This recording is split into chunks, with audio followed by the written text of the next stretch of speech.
now for something completely different.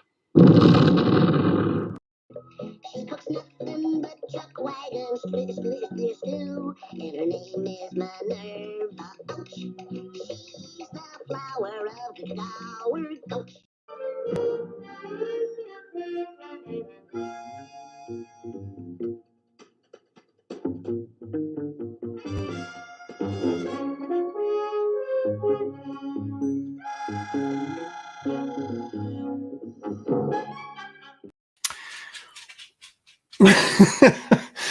I go live and the dog just goes right on behind me, but that's okay. We're used to that here.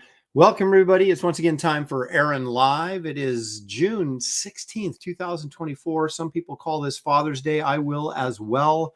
Happy Father's Day to me and everybody else who's a father out there. And if you're feeling left out, go have some kids and you won't next year. So there you have it.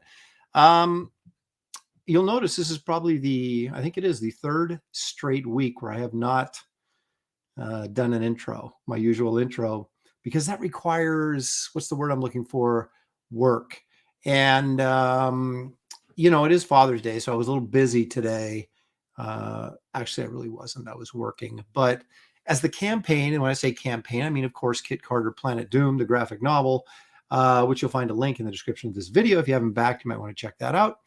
But I'm working on putting it together. I got the sketchbook almost put together. Of course, you can see behind me, lean that way, working on the painting for the Kit Carter movie poster.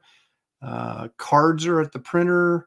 What else is going on? I've got to, well, actually, once that painting is done and I get the sketchbook together, all that stuff starts going to the designer to be put together. Then it goes to the printer. So I think I'm waiting on 2 pages from the inker for the book to be completely done, at least in terms of black and white. And then hopefully we'll have the colors shortly thereafter. So things are moving along here, and I'm busier now than I am when I'm normally working on the book, just, drawing it, because I've got 3 or 4 things going at the same time. And I sort of have to spend a couple hours here on the day working on this and a couple hours working on that, and so on and so forth. But at least we get it all done, and that's the goal, right? So anyway, welcome everybody. I'll take a breath. My daughter took me out for energy drinks, and she bought, so I couldn't pass that up. And so I'm kind of wired right now. So that should mean the show should go by quicker, right? I think that's how that works. Let's see who's here. Leg Kick is here because Leg Kick is almost always here. Mark Pengrim, happy Father's Day, Aaron. Thank you so much. Appreciate that. Postmaster Dan is here. He's also wishing me a happy Father's Day. Now, of course, I don't know those of you in the chat who are fathers and who aren't, so I'm just, spread it out broadly to all of you. Happy Father's Day. Creative Faces, hi, happy Father's Day. I'm hyped for SummerCon. Yeah, me too. I'll be hyped about Thursday when I'm loading the truck up, ready to go. I told my son not to call between 4 and 6 because I would be streaming. And he's calling me right now, rocking my show.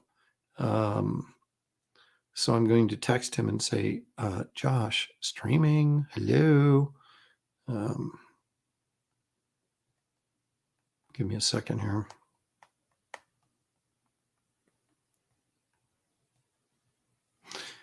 So anyway, there you go. Where am I at here? Total confusion, excuse me. Stealth X5 is here. John Porton, he says, excellent. I've been looking for some CG content to watch today. Mr. Lepresti comes through in spades. That's right, because no day is a holiday around here. Every day is a work day. But this is more like fun. Barbara Paulson is here. Happy Father's Day, Aaron. Thank you so much. Shelly is doing better. The rehab is coming along on her shoulder. And but we had some family in town last night, and they were up pretty stinking late. So Shelly has crashed out. Bill Maxwell is here. Happy Father's Day, Aaron. Thank you again. Creative Face says, if I was a cosplayer, I'd cosplay as you, Aaron, but I am not. This will be my first con too. How about that? Wow. Going Going to a comic convention is an experience like no other. So either Shelly will be there with me or my daughter will be with me. So someone will be with me holding my hand during the show. So it should be a good time had by all. Unhinged is here. He says, I love you. I love you too, Unhinged. Thank you so much. Although if you're unhinged, this could turn into a stalker movie, so I better be careful about expressing my love back to you. Marcus Killigrew, the purveyor of all things pop culture knowledge, is here. Hail and happy Father's Day. Thank you. Pantheon says, hi, Aaron and Shelley, ready for another great show. That I know you have greetings and salutations to the chat. The first part of this makes me a little worried. Hi, Aaron, Shelley, ready for another great show. Well, you're ready for another show, and you'll get a show. I can guarantee you that. Paul Taylor is here all the way from Canada.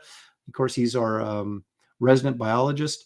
Repairman Jack is here, wishing everyone a happy Father's Day. Jimmy Owens is joining us. Thanks, Jimmy. Appreciate you being here.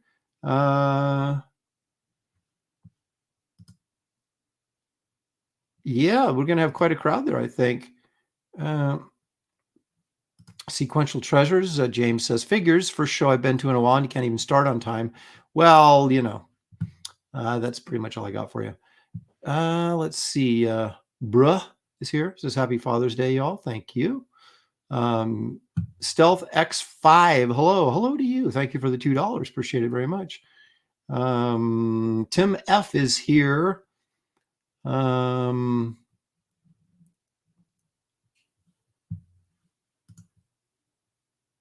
Shooter will be in Puyallup. Not sure if I'll have funds for a picture and autographed, although saving my dollars for Aaron. You should save them for me. I'm the Kmart of con artists. So let's see here. Who else is Quoth the Raven? Lewis Bright Raven is here. Let's see. Anybody? Jimmy Reyes is here. Hola, amigos. I'm drawing the next Dragon Rage cover traditionally right now. You have my respect then if you're actually using paper. And how about that? Already working on the next Dragon Rage cover. I got to start working on the next Wraith of God covers very soon, but I sort of have to finish this stuff first. Toshiro is here. Major Corn Dog has joined us. Happy Father's Day. Thank you so much. Appreciate that. Jerry Rasco, sorry. Happy Father's Day, Aaron, and all the other dads out in the chat. I will speak for all the dads and say thank you very much. Citizen Ronan is here. Stippling Vaughn. How about this from Geek Avengers, $5? Thank you so much, Geek. Call your dads, chat. Mine has been gone since 2006. That's right. Mine passed away about 12 years ago. And still think about him. Still think about him quite frequently. Let's see. Who am I got here? Jay Dredd. Nice painting back there, Aaron Lopresti. Happy Father's Day. Thank you so much. Oh, God.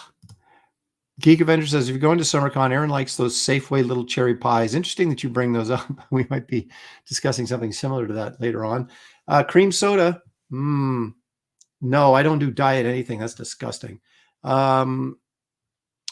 Boy, you guys, I'm trying to lose weight. That's not the way to do it. Cherry pies and cream soda. Let's see here. Okay, I think we got everybody. All right, so let's get the old show on the road. I'm not going to do any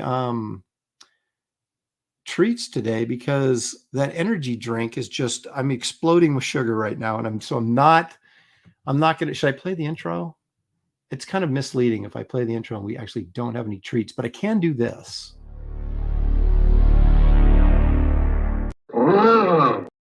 Yes, like and subscribe to the channel because it helps me grow. It also helps the channel grow.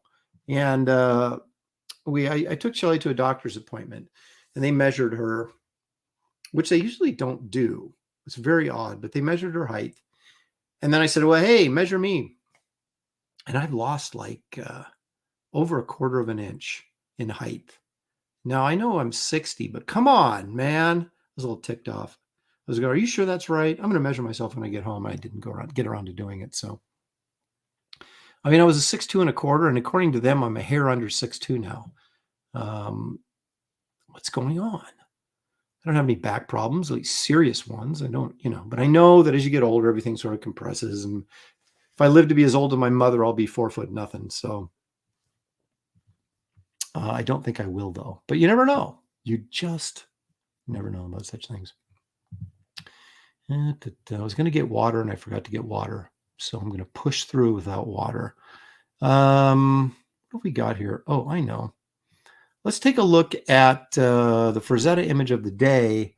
And I've got a Wrightson image I want to show you guys right after the Frazetta image. So kind of combining both in one moment in time. So let's enjoy this first.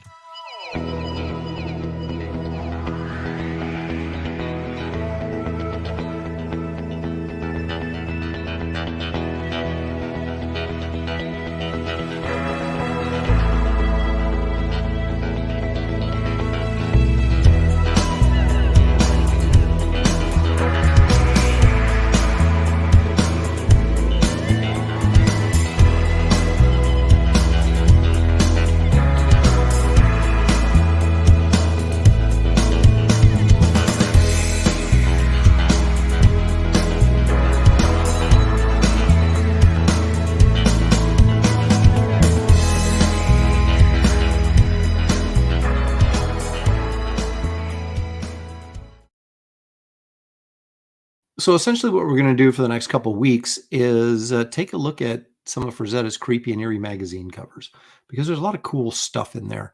That one, of course, is another, obviously, if you're doing for Creepy and Eerie, it's going to have monster related. And I love that one. That is Werewolf versus Dracula.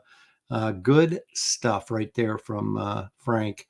He did a lot of good work on those Creepy and Eerie covers. In fact, those were where he cut his teeth really before he jumped off into paperbacks full time and was, really kicking butt around 1966, 67 and on. So these are early paintings for him, but they're all really, really cool. So, but anyway, we will be taking a look at those in the coming weeks on our Frazetta image for the day. But now, I want to show you this because I've seen this in person once at San Diego. And if I had $4,500, I would have bought it, but it was early 90s and $4,500 might have been $45 million at the time. Now I would, buy it. I wouldn't even worry about having the money or not. I would get it because understanding the value. I can't even imagine what this is going for now, but let's take a look. You won't find a complete scan or copy of this anyplace.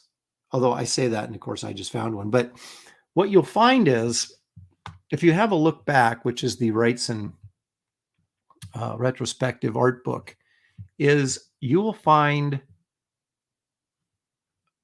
these top panels right here with the Frankenstein monster, the close-ups, and these bottom panels here, these bottom three panels, and they sort of blow them up to make a page, but they leave out for some reason, they've left out the last two panels, this one in the middle, and then oftentimes this one on the left-hand side, and this one at the top. This is practically 2 pages, and this is huge. It's oversized. It's gigantic. And what it was apparently was a sample page for a Frankenstein graphic novel or something for a European publisher. I don't know what became of it, but in most cases, it's usually the funding falls apart. But because I can't believe someone said, "Nah, we don't like these." I mean, this is freaking brilliant. And maybe his best comic book page ever. And that's saying a lot.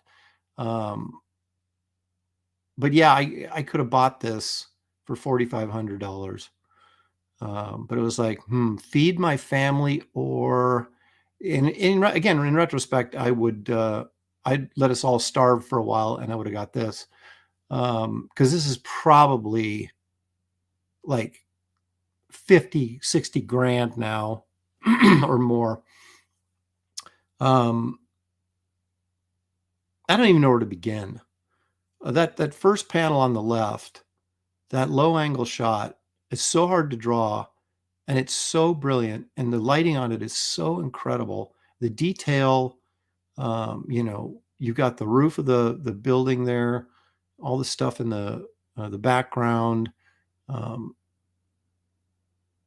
and apparently this is the scene where he's confronted by the monster after he sort of abandoned the creating the female Frankenstein for him. So in the top panel, you've got the body of the bride, I guess, kind of laying there.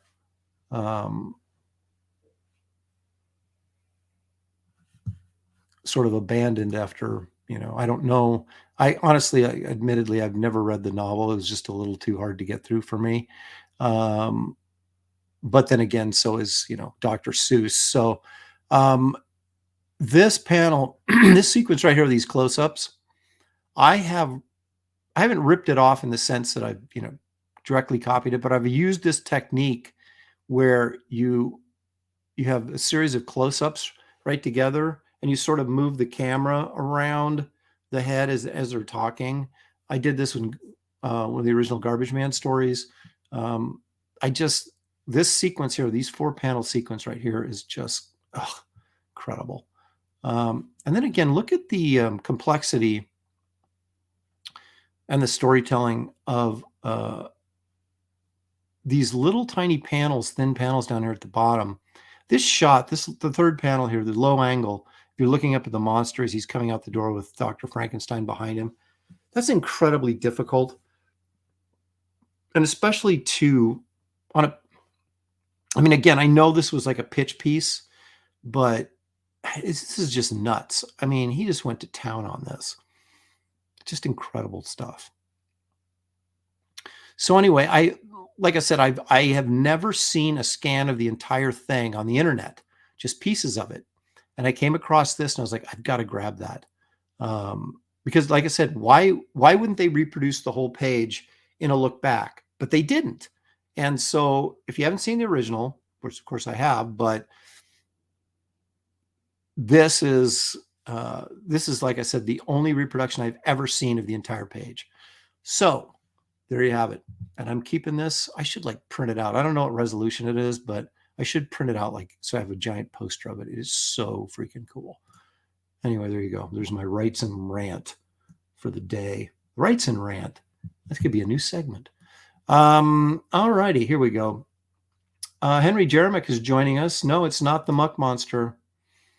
It's not from the Muck Monster. That's the thing. It was a sample page for a French publisher or an Italian publisher, maybe. And again, it's only partially reproduced. And I don't understand why that is. Even in the Lost Frankenstein pages, which is a fairly rare paperback that somebody put out 20 years ago or whatever, might have been longer than that now. And it has part of the page, but it doesn't have the whole page. And so I don't know. So that I'm keeping that scan. In fact, I think I am going to print it out, because if something happens and I lose this, my laptop crashes or something, I might never find that again. So Angela Curry says, for $10, thank you, Angela. She says, I lost my dad, so celebrating him and all the great memories. Happy Father's Day, Aaron. Hi, Shelley. Cheers. Well, thank you, Angela. I know the feeling. And it is, it's tough. It's tough when you lose your dad, especially if you had a really good relationship with him, which I did as well. And like I say, you never really get over it. You just sort of kind of accept it and do your best to deal with it and move on. Instant Defense says, it looks awesome as blank, and it does indeed. This is, let's see. Let me get caught up with you guys. Headless Bourgeoisie has joined us. Happy Father's Day. Thank you. Pantheon says, I would have bought it. My family would have just have to be eating peanut butter and jelly sandwiches for a while. Well, the thing is, none of us really had some people did, I suppose, but most of us didn't really have the insight to understand how this stuff was going to explode in price over the next 20 some years, how the original art market was just going to go nuts. And because, oh geez, you know what? I take it back. That was not $4,500. I'm going to make it sound it was $2,500. which was still more than I had. But the Mars frontispiece from Creepy Magazine, Albert Moy had that, and that was the one that was 4,500, and that was huge too. And if you don't know what I'm talking about, I'm going to pull it up.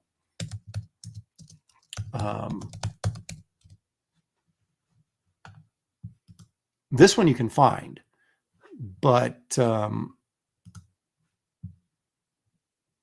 come on, don't give me a fuzzy picture of it. People, there we go. There's a nice one. How dare people post fuzzy pictures on the internet? What good is that to me? Okay, check this out. This wasn't the same year, but I did. Oops, maybe if I hit the right button, it might help. Okay, check that out. Now, as memory serves, this was full color. In fact, I'm positive it was. So you have this. I think this is from Creepy 84. So you had this War of the Worlds piece on the left, this John Carter of Mars here.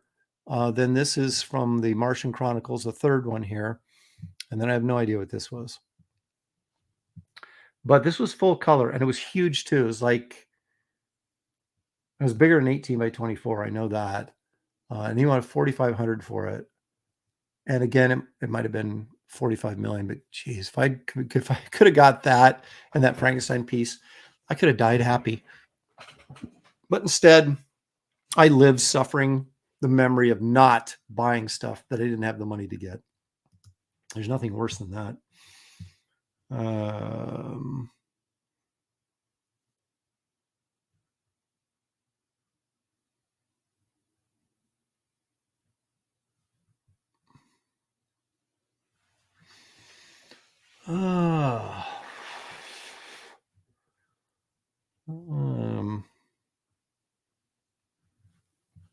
Okay. I'm reading the chat. Sorry, that's why I was humming and hawing. But anyway, so there's some, boy, I should print this out too. This is awesome. I should print out everything I could have owned and didn't, and just like to torment me daily and hang it up. Good stuff. People sharing Father's Day stories. And Angela, if your father passed away recently, I'm really have my condolences. I'm really sorry to hear that. Like I said, mine was 12 years ago, but still think about him quite often. There will never be another Wrightson, that is for sure, especially good Wrightson, which we all know is from 1972 to 1980. So, or I should say great Wrightson. I guess you could say good Wrightson is around that area, but 72 to 80 was, untouchable greatness that we all hope to aspire to achieve someday. And I don't know, at 60, I think I may be, maybe, I don't know if I'm going to get there. Let's see here. Okay. So that's all I'm going to talk about Wrightson and Frazetta for the day, probably. But you never know. You never know. I'm always good for a Wrightson story or something. Okay, what is on the old agenda? I don't have a movie review because I didn't watch anything. All I've been watching is Star Trek. I got to watch Star Trek all the time to keep up for the Landing Party show that I do with Graham Nolan, Anna the Star Wars girl, and occasionally Ron Garney when he shows up. So that's been occupying a lot of my viewing time because I don't spend much time viewing TV because I'm spending time doing stuff like this. Let's take a close-up look at this. Now, what I've done here is I felt like the background, those of you who saw the posts on Twitter and stuff, that this reddish orange background was just, there's too much of it. It felt a little too intense. So I came in with this sort of cream, yellowish, tannish color. And blended it in there sort of. And I love this now. I think it works really, really well.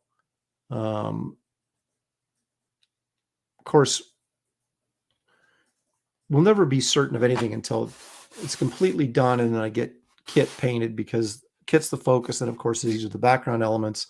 I think it's going to work fine, but I may not. I'm not going to be above saying that I would touch it up once I get it done. But I'm pretty darn happy with how it's looking right now. And I'll tell you, working with acrylics on this canvas has been a real pleasure. I really like the way the paint lays on the canvas, because all the paintings I've done in acrylic have all been on paper and they have not been primed. This, of course, has gesso on it, which is the white primer you put down before you start painting on the canvas. And so that may have something to do with it too. But the texture of the canvas and that gesso is just a completely different surface than paper. And it's a completely different feel to the paint. And I really, really like how it's working. So anyway, that's coming along. As I mentioned last week, the trading cards, there's 4 that you get as stretch goals with the campaign, and there's also the early sign up card. All of those are at the printers right now. In fact, they're done printing and they're in the process of being shipped back to me. So those will have my mom. My 92, almost 93-year-old mother is in there champing at the bit. And do you realize it's champing at the bit, not chomping at the bit? I didn't realize that, but someone much smarter than me corrected me once, and so I've kept that. But she's champing at the bit to get to work. She's like, "When are you gonna work for me?" And I'm just like, "Geez, Mom." So yeah, we've got at least 4,500 cards, maybe more, that she'll be bagging individually for your viewing pleasure. So that'll be rolling along here pretty soon. I'm going to have to put the t-shirts in pretty quick, the orders for those. The shot glasses, I already had an order of those, but I don't have enough. So I got to go back in and get a second order of shot glasses. So all that sort of extra stuff that you have to start doing once the book is done, I'm right in the middle of. So it's going busy as heck, but it's going good and things are coming together. So you guys won't have to wait too much longer, and you can feel comfortable knowing that I'm doing my job just for you. Geek Avenger for $5. Thank you so much, Geek. Squeaky says your Mars picture reminds of books she read by John Christopher as a kid. Isn't John Christopher who had Pooh? Oh, wait a minute. No, that's Christopher Robbins. I don't know. John Christopher, he must be a sci-fi fantasy writer. I probably would know his work, but the name is not ringing a bell. But I'm not exactly the most well-read guy either. So, admittedly. Okay. Thank you for that 5, though. I appreciate it very much. Anthony Perone is here. Thank you, sir. Hey, La Presti, happy Daddy Day. Thank you very much. Ronan, I don't know. Look it up. That's what some really smart intellectual said. So I'm listening to him.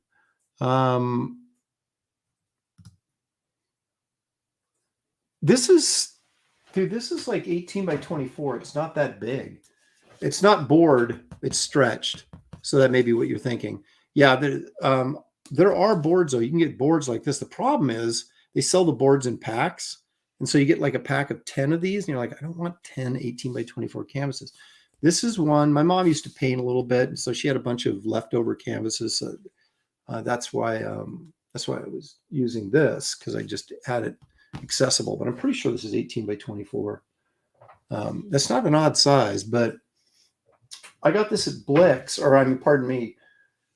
You can get them at Blix. The one we have here in town, the actual store we go to rather than mail order, because I never mail order paper or canvases because they always end up getting damaged. But at the Blix store, they have canvases that are like 6 feet tall in store. Excuse me. They have this whole section of just canvases and canvas board. So yeah.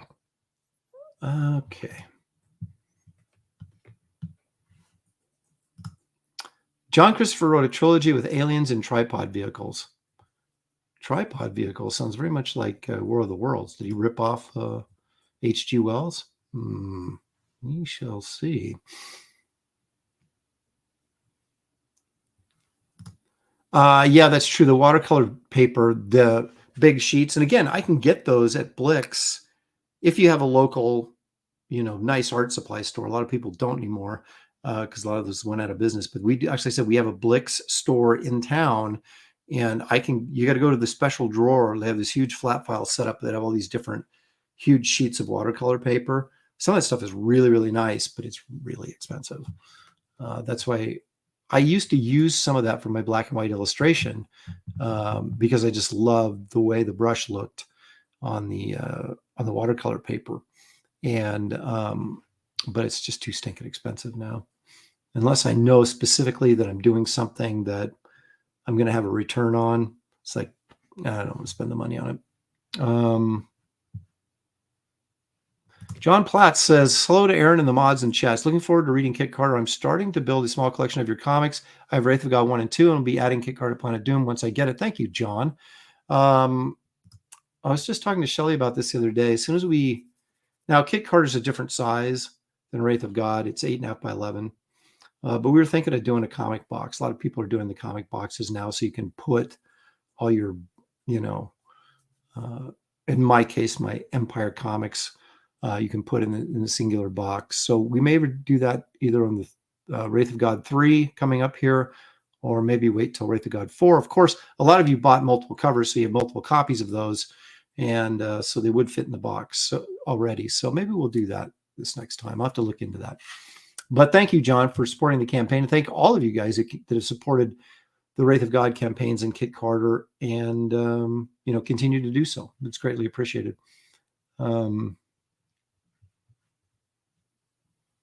James Wilson said he did his master's study of Blake on a 5-foot by 3-foot canvas. Judas Priest. That's a lot of stepping back to look, then moving in, and stepping back to look. And I don't know. I don't know if I want to go that big. Are you asking me if they have drop cloths? Oh, I see. Art of Royas. Here's a cheap way to make canvas any size. Buy canvas drop cloths and stretch your own over your own homemade frames. I used to do that because when I took a painting class in college, they taught us how to stretch canvas. But, God, it's a pain in the butt. So, but you can buy like really fine canvas that has a really smooth, almost smooth texture. And I was really into that for a while because everything I wanted to look like Vargas painted it, and so I would stretch my own canvas and then prime it.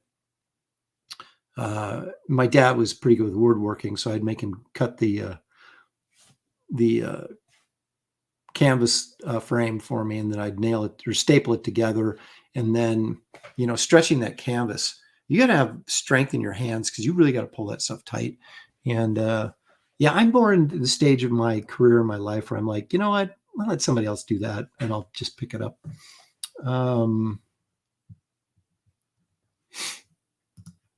25. That is huge.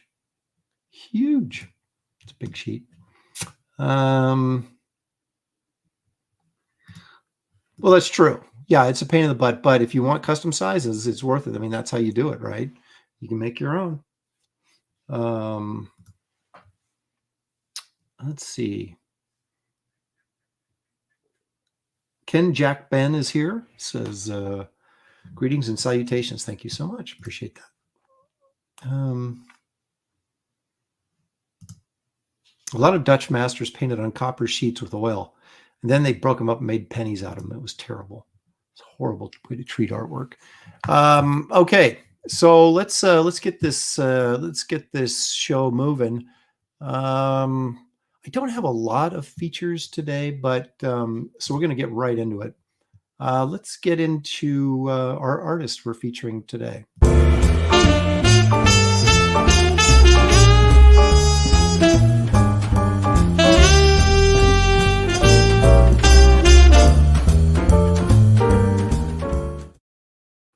Do you guys know who Nick Sharma is? Well, if you don't, you're about to find out.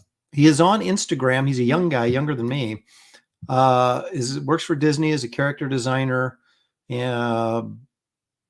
Probably does some. I'm not going to say Disney animation. I don't know that, but I know he's a character designer, and I'm sure he works for other folks as well. But he's also got this book right here.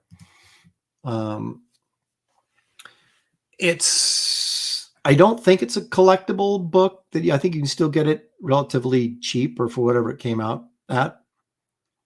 I think I got it from Stuart Ing's books. That's NG, Stuart Ing, NG. He's if you look up Stuart Ing books, I think that's what he's on the interwebs. Is he has a store down, art books and collectible books down in California. He's always at San Diego, and so I will pick up stuff from him every San Diego because I'll find stuff that I'm like, I've never heard of this guy, I've never seen this stuff before. But yeah, Nick Sharma's stuff is crazy good, and I don't know him personally. I've never met him, but I do watch him on Instagram, and we're going to take a look at some of his stuff today. But this book is out there, and so that's the one you want to be looking for if you decide, hey, I want to see more of this guy's stuff.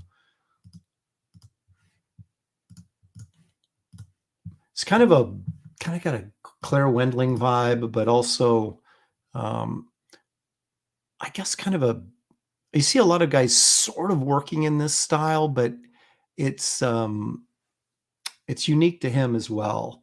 So he has a kind of a familiar feel to his stuff, but it's also unique.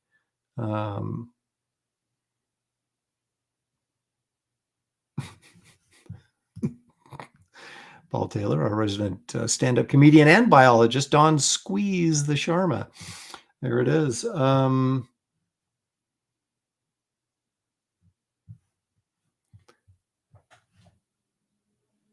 This is probably digital, looking at it. Yeah, I think it is. But he works both. I've seen traditional and digital out of him, but I know if he's working for Disney, he's got to be working digital because that's what they do, turnaround, for turnaround time and stuff when you're doing design work. Look at this. I don't know if that's Shere Khan or if it's just a tiger, but it always seems like these Disney guys can really do great animals. I guess that's kind of a prerequisite. But again, it's like super accurate and yet exaggerated and yet humorous and yet wonderfully charming, all in one drawing there. I could do it because I've done similar stuff before, but I have to retrain myself to draw like this. It's like a conscious effort where guys that work like this, I'm sure it's, just their style that they've developed. Whereas I've developed obviously a comic book style, which is very, very different than this type of stuff. But I do love this stuff and I can do it, but it causes me like I have to actually use my brain, which I don't like to do very often.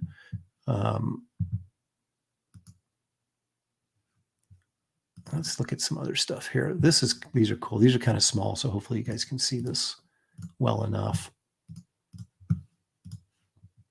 Because this is turtles, man. Look at it. It's a really interesting take on some of the Teenage Mutant Ninja Turtles here. And this Batman, that kind of lumpy, almost kid-like Batman, and then some sort of lizard dude.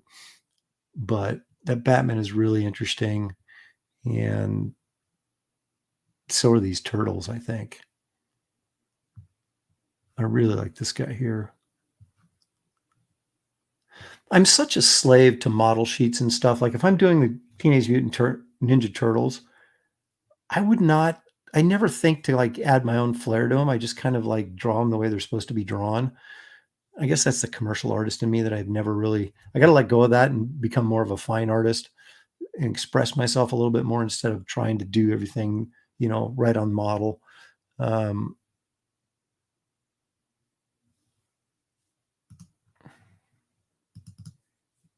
This is cool too. I love this.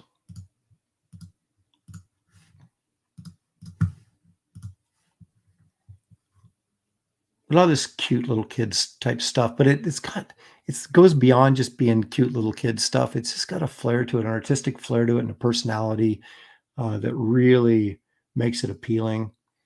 Now this looks like traditional watercolor to me, pen and ink, and then watercolor.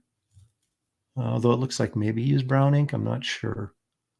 No, I think that's black ink. It's just knocked back a little bit, but yeah, that definitely looks like watercolor to me.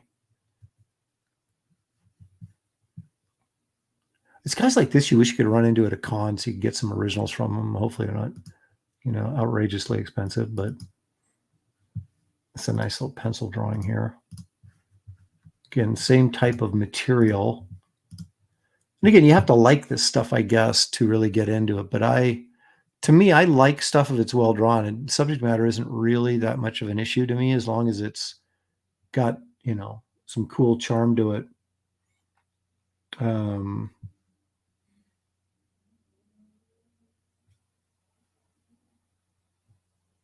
I guess that's a frog. I don't think that's cyber frog. And a little bird, little Woodstock looking bird there. Of course, not a cute little tiger cub. Makes you wonder if he did this just for fun or if this was actually part of a project that I've never seen that I wish I had. This has a real Claire Wendling vibe to it as well. If you guys don't know who Claire Wendling is, I guess I should probably do a thing on her soon.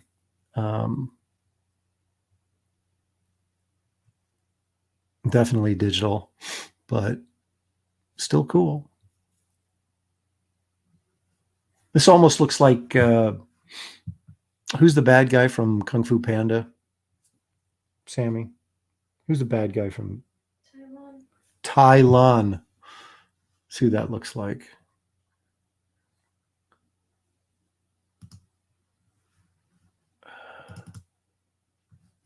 This is fun right here.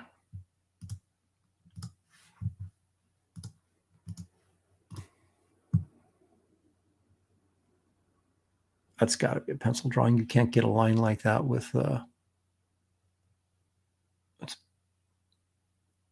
digitally, I don't think. It looks like marker on it. It's hilarious.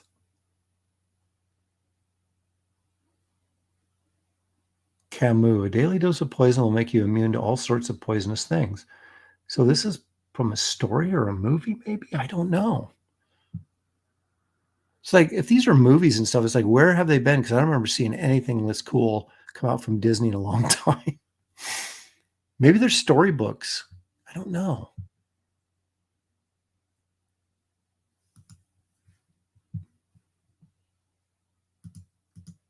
That's what I thought initially, but that's not the character's name. It doesn't match up with.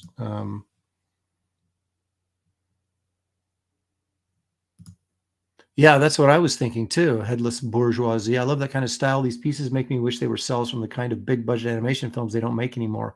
I know. Now, speaking of that, I saw somebody did a video called the top 10 movies from the 80s that, I don't know how he phrased it, but basically bombed at the box office, or 10 tops, the top 10 box office bombs that are actually really good or something like that. Anyway, one of them was The Black Cauldron, which I could have swore was a 70s movie, but maybe it isn't. Maybe it was an 1980 a Disney film, which I have never seen. But this guy said it was really good. Now, I heard the animation was fantastic, but it was kind of, the story was kind of lame or something, but I've never seen it. And now I'm tempted to watch it. So I guess I'll make my daughter watch it with me. But maybe that's what I'll watch and review next week. The Black Cauldron. I miss really good traditional animation. We just don't see it. Ronan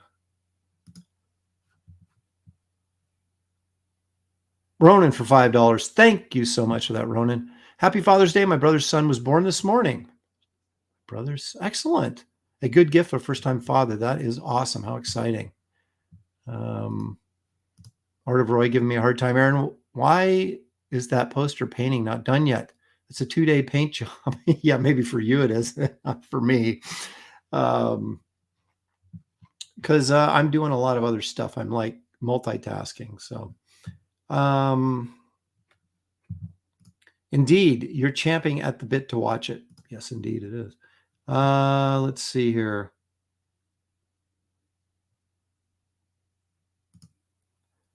Geek Adventure says Disney ruined The Black Cauldron. It was originally 5 books by Lloyd Alexander and a lot more dark and grim. Well, you made the mistake of reading the book. That's what they said. It was too scary for kids, and that might have had one of the reasons why it didn't do that well. Now, The Secret of Nim scared the crap out of my daughter. She still doesn't like it. That was a great animated film. Of course, Don Bluth. There may be some truth in that. Not really. I hardly watch TV at all. I'm always working, but it's just that I'm working on the sketchbook and I'm working on doing all the Kit Carter headshots I have to do. I should just work straight through until I'm done with one, mark it off the list, and but anyway.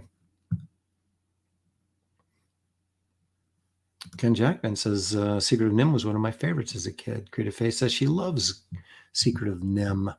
So do I. It was really good. Bluth's movies were really good. He didn't do that many. Of course, American Tail. I actually like American Tail is good, but I actually like Fievel Goes West better. But I like both of them. The dinosaur movies, God, the first one is okay, but all the sequels, I know Bluth didn't have anything to do with the sequels, but the sequels are painful, and they're just getting more painful the more sequels they've done. Yeah, the 2 Fievel movies and The Secret of Nim. The Secret of Nim was really great. All right, you can't get enough sugar these days. So let's keeping that in mind. Let's go forward with my top 5 this week.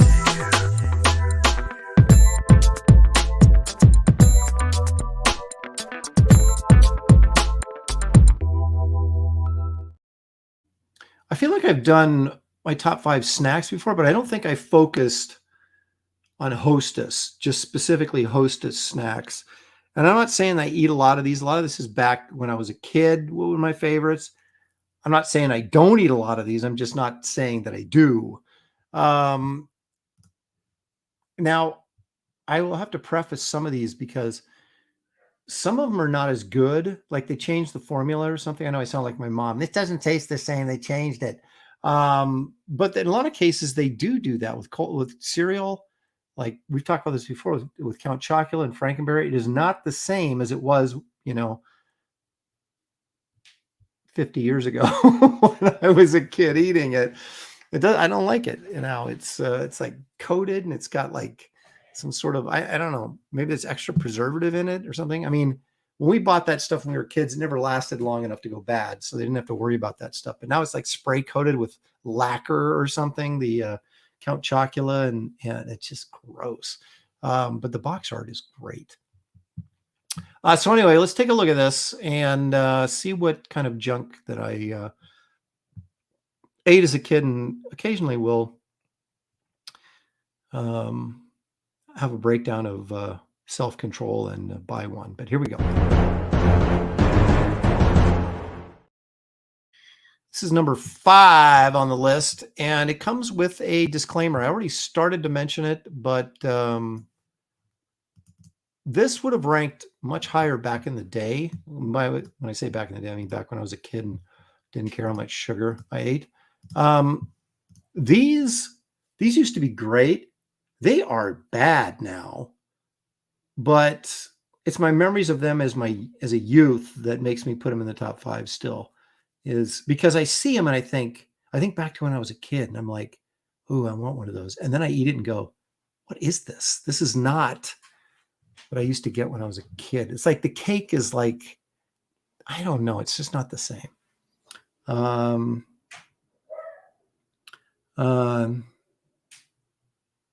Art of Roy, of course, being a contrarian like he is, says Twinkies, I haven't had one in over 40 years and they tasted horrible then.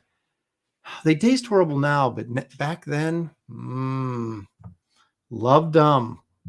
Yeah, they are nasty now, but they were spongy and good back in the day, I thought anyway. So anyway, that's my number 5, just basically because of my fond memories of the old Twinkie.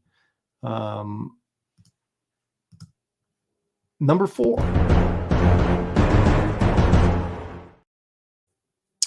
Okay.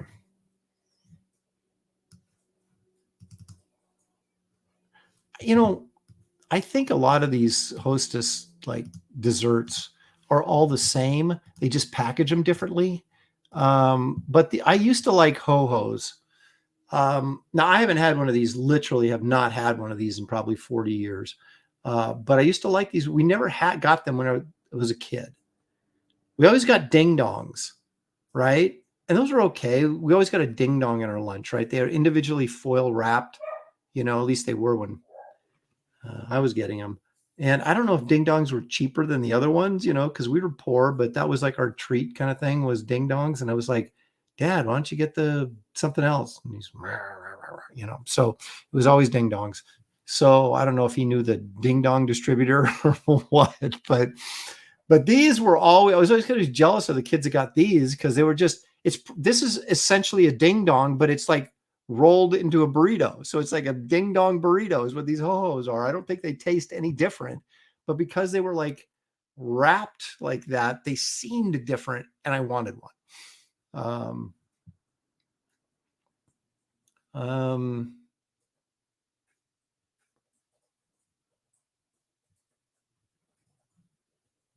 Let's see here. Yeah, I don't even know if I don't even know if any of these things are all that different. Oh, you know what I should have put on here? You know what? I'm going to change my vote. Can I change my vote? Is it too late to change my vote? Hang on a second. These, I love these. I just I think they're Hostess. I got to see if I can find them here. Yes, there they are. These look like they would be gross. Oh, these look terrible. These are not what they used to be.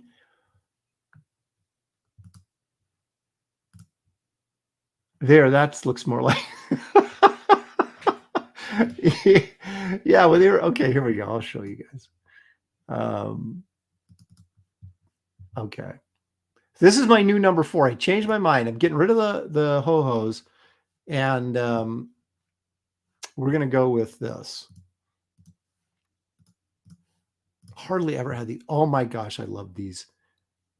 The Suzy Q's. Look at that. Look like it's sweating in there. I don't know that you'd want to eat that, but the ones, the new ones don't look the same either. But this looks like an old style one, the ones we used to get, and they had that chocolate devil food cake that was always really spongy and moist. I know everybody hates that word, and I love these. Oh my gosh.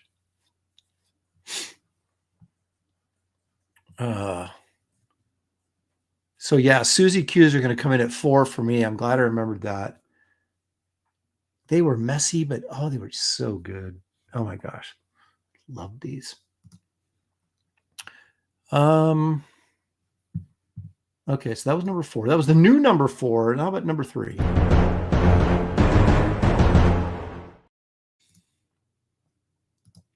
Let me dump Quorum's comment. Not that, you know, it's not an important comment or anything, but, you know, can't leave it up there all day. All right, what did I say? Number 3. Here we go. Okay, my daughter informed me today when I told her about these. She hates these. My dad used to get these like every time we went fishing. You know, we'd go to the grocery store at 5 a.m., right? Because you got to get out to the lake before the sun comes up. And we get these. So this was like, I didn't care about the fish. I just wanted to eat these. These raspberry-filled powdered donuts.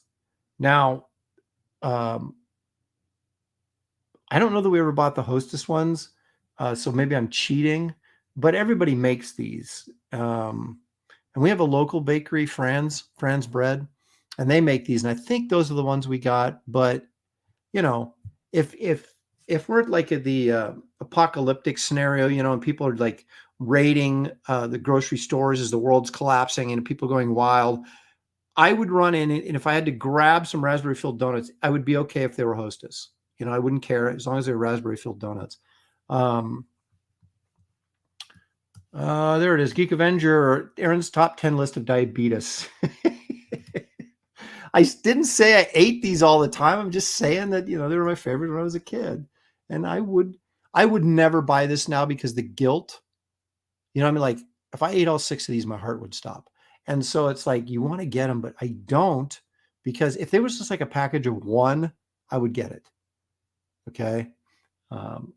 But the fact that there's 6 in there, that's like the danger zone, baby. But oh my gosh, do I love these. Love them. Although they always have a weird kind of aftertaste in their mouth. That must be the chemical enhancement. Okay, so let's go with number 2.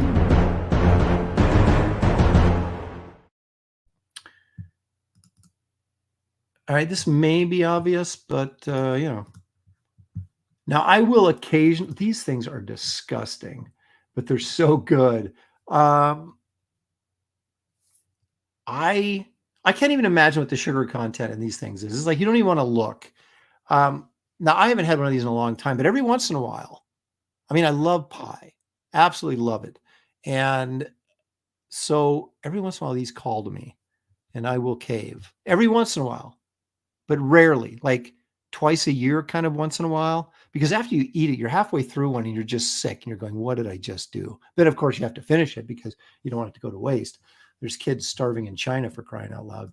So now I've had the cherry. I blackberry is kind of my sneaky favorite. I don't know that I ever had the apple, even though I love apple pie. It just seems too boring to me. I always wanted the more exotic cherry and blackberry. Now, here's the interesting thing, and maybe this is just down south, which I don't live down south. I've never seen peach. That's got to be like a southern thing, right? The peach pie. If I saw one, I'd try it because I like peach pie a lot. Lemon, there's no way I'd ever buy a lemon pie. I mean, if it was the last pie on earth, yes, I would eat it and be thankful. But I would not choose lemon over any other pie. And I've never seen a blueberry pie. Never. And blueberries are actually supposed to be good for you. So this might actually be good for you. Of course, I'm joking. So it's pretty much been cherry, almost always cherry. And then when I found blackberry, I get blackberry. And I've never seen the peach. I don't think I've ever bought the apple pie just because, so we have apple pie every year for Thanksgiving. My mom made the best apple pie. And so I wouldn't go out to the store to get it, but blackberry and cherry we never had cherry pies in my house growing up because nobody liked them except me. And that's still pretty much true. But now I can make them myself and say, "Screw you guys, I'm having the cherry pie. I'm going to eat it all myself," which on occasion has happened. Same with blackberry pie. A lot of people don't like the seeds. My son does. Sammy, do you like blackberry pie? Yeah. Okay. So Sammy will have a piece, but she prefers apple and pumpkin. I don't know where that came from. But do you like cherry? Yeah, I love cherry. Okay. Well, yeah, but you always eat the apple first. And then by the time you're done with the apple, the cherry's gone because I've eaten it all. Yeah. That's how it works around here. So anyway, these are horrible for you, but occasionally, like I said, once or twice a year, you might catch me in Safeway taking the plunge. All right, here we go. Number 1, it doesn't get much better than this. Oh, wait a minute. Hold on, time out. Pineapple, there's no pineapple pie. Where is it? Apple pie and chocolate pie are the goats. Chocolate cream, yeah, pudding, yeah. You would take lemon out of all of those? I don't understand that at all. Paul's like, pumpkin pie is good with whipped cream. All pie is good with whipped cream, Paul. It always helps. Moon pie, isn't that those ice cream things? I'm not saying I haven't. I'm just, you cannot talk. Can you imagine if Ethan and I just did a pie stream and just talked about different kinds of pie? I'm sure that would, he'd say, nobody'd watch it. I'm not doing that. So there you go. That's, I think, when we have cheesecake, I always get cherries on top. Always.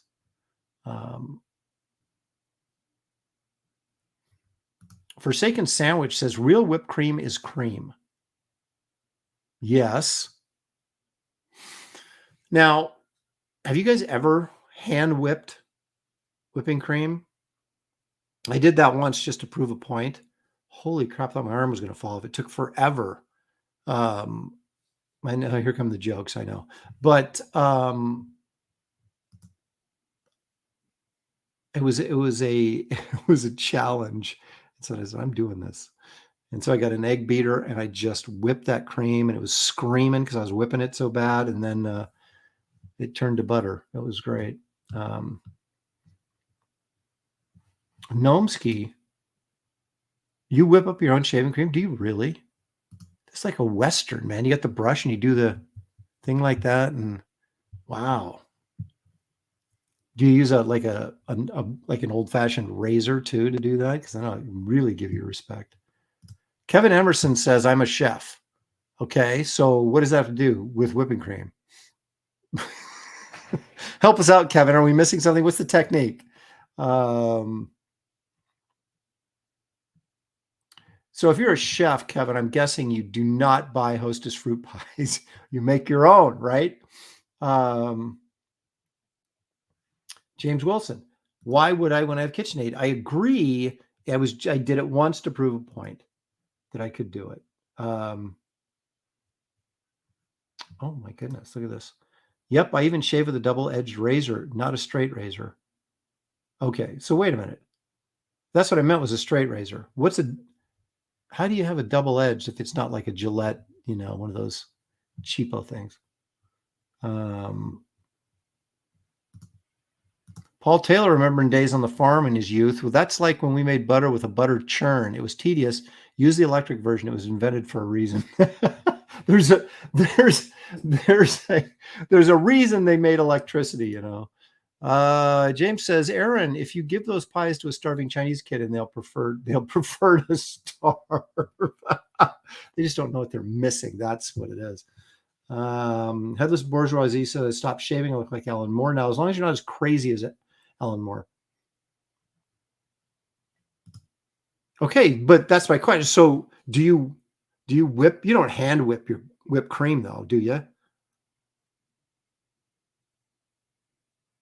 That's what I'm getting at, Kevin. I want to know if there's like a secret whipped cream technique that we need to know about from an actual chef.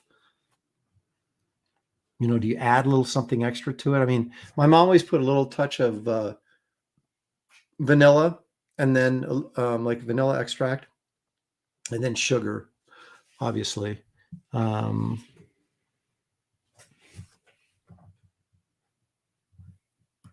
Okay, so Gnomsky's confused. He says, yeah, safety razor like they used to use in the old days, like you put your own blades in it, not a cartridge. Okay, all right. Oh, okay. Right, so when you unscrew the top and you put the blade in and screw it. Yeah, my dad used to have one of those, yep.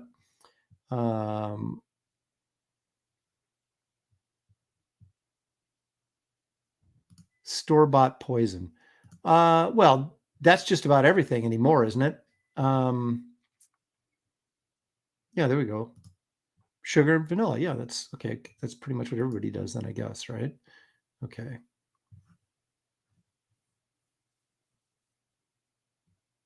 Wait, Paul Taylor, you never use vanilla extract in your whipping cream? Are you kidding me? You Canadians, man. I just don't know. Where's Kevin? Get in here and set it. Where's my chef at? Kevin, get in here and set him straight.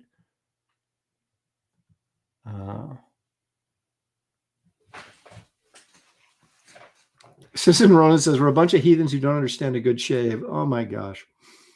Banana moon pies. Oh God, I hate banana. I'm allergic to bananas, which may explain why I hate them, but I hate them.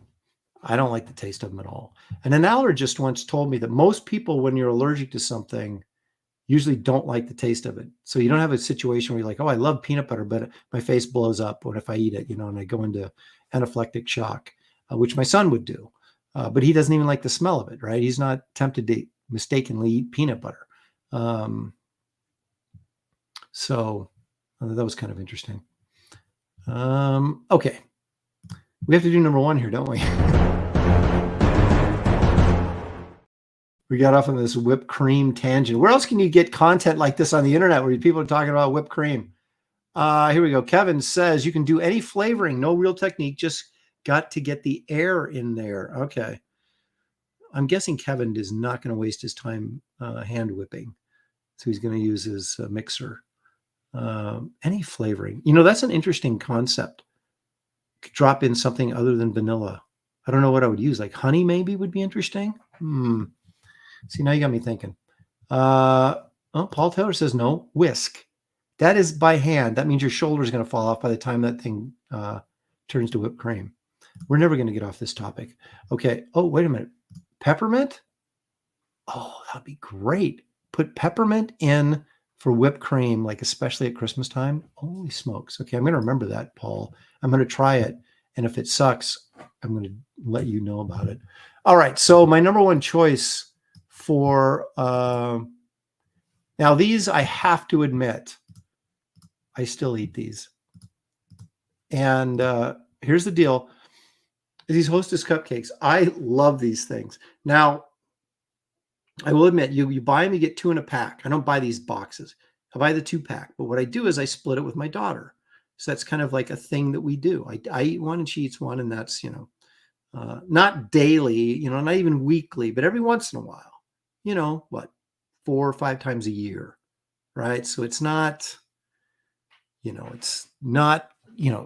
on the fast track to artery clogging. But these are it for me now.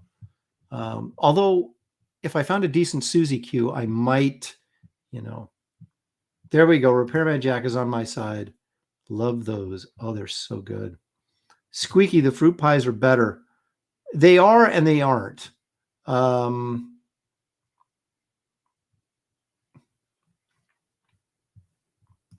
See, look at Art. Look at all of your choices brought up on my byline. And your diet's a child's diet. I did not say that I eat this stuff all the time. I was just on rare occasions. Gee, many Christmas. It's not like we're having, honey, what's for dinner? Oh, cupcakes? Yum. Mashed potatoes and Hostess cupcakes. Yes. Okay. Anyway, obviously you guys are, I wish that I had been brought up without a sweet tooth. My son, because of his food allergies growing up, hardly had any stuff like that. So he doesn't have a sweet tooth. So he doesn't like, he eats, cookies and things like that, but he's not dangerous about it. Where I can be dangerous. Shelly's dangerous.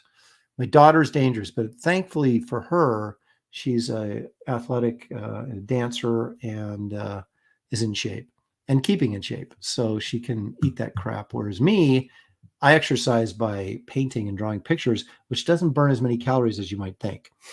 So anyway, Angela Curry says, I remember when Hostess went out of business here in Seattle. Momentarily, the world fell apart. Oh, that's good. Okay, let's get this. Let's keep this show moving, shall we? What do we do? Top 5. We did. Who's that guy? Let's see what else do I got here in store for you guys today. I think we should just do a show on whipped cream. I think that might be the way to go. Let me see what I got here. Oh, yeah. Here we go.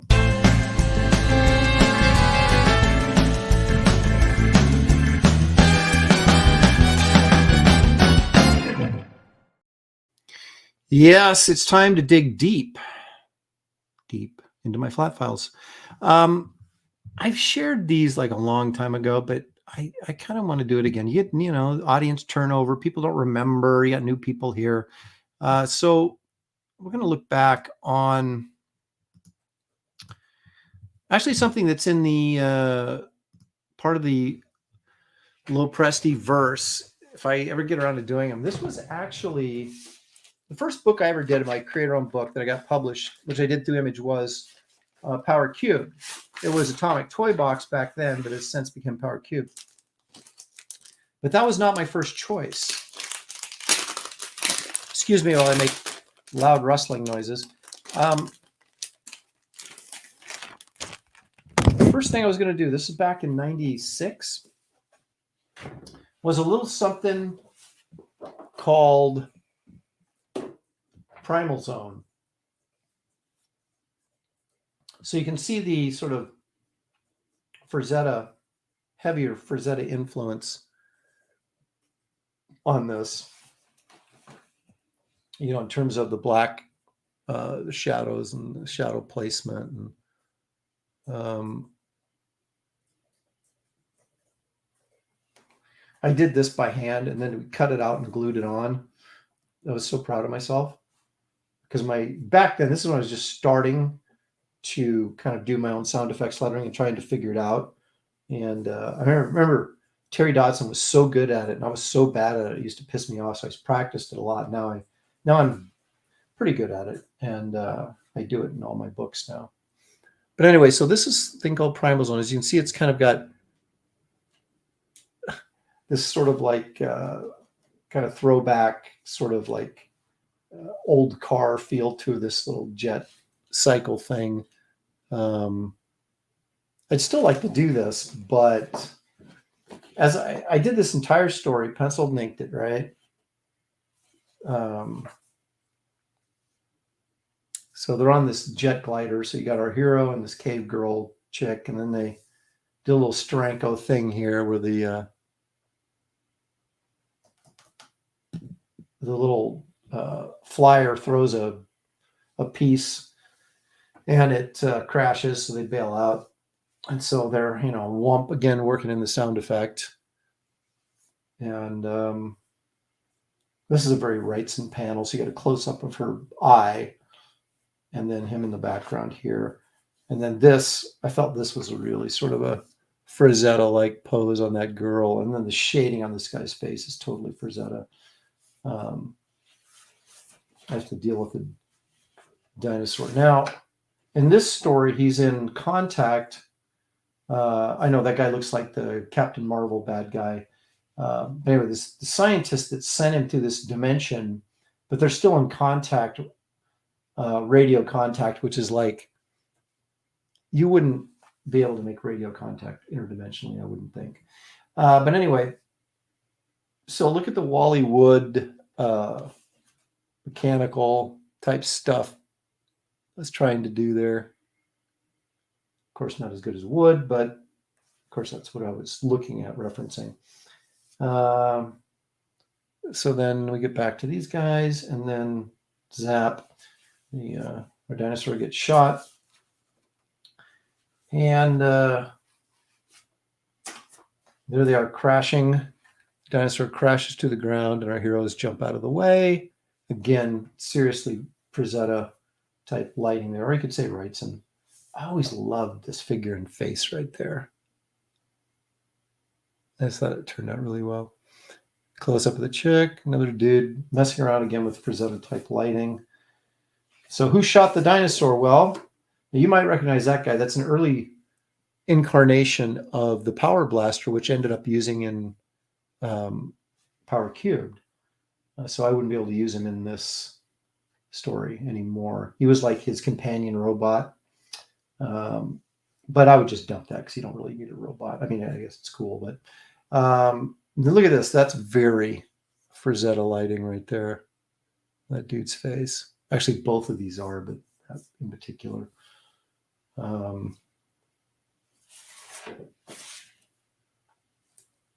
So I don't even remember what the dialogue is, but I had written this whole story, this little 8-page thing. We were going to do an anthology book for the studio, and this was the first thing I was going to do. And everybody in the studio said, "Don't do the dinosaur story, Aaron. No one will buy it."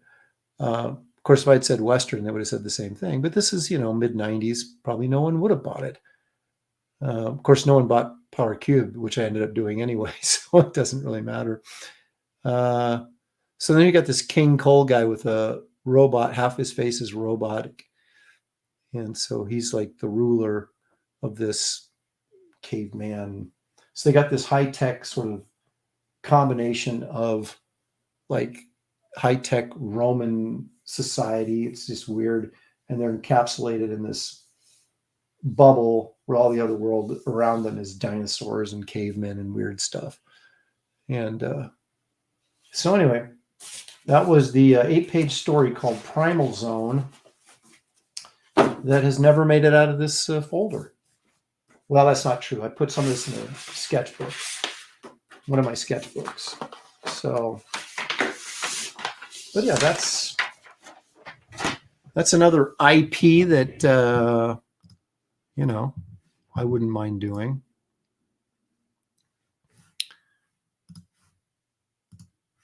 Oh, I'm gonna push the right buttons, Aaron. Okay, and we're back. Hmm.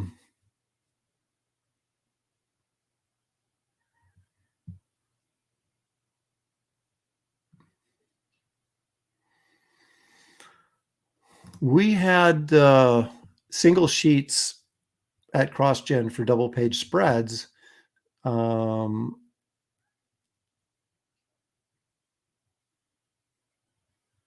but then we couldn't transport them because they were so big. We couldn't take them to cons. In fact, I've got a couple of them. But yeah, it is a dilemma because it does kind of suck to have them on two separate pieces of paper. I don't know. Maybe you're right. Maybe score the back of it and fold it so you don't have that line. That might work.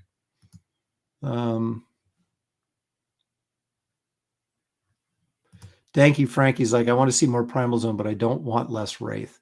Well, you know what my plan going forward is, and we'll just see how things go.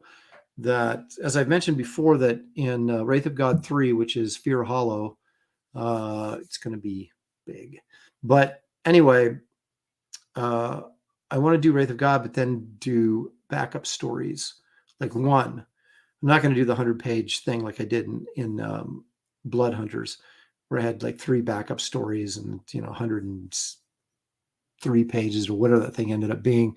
It's just too much work to get out in a reasonable amount of time.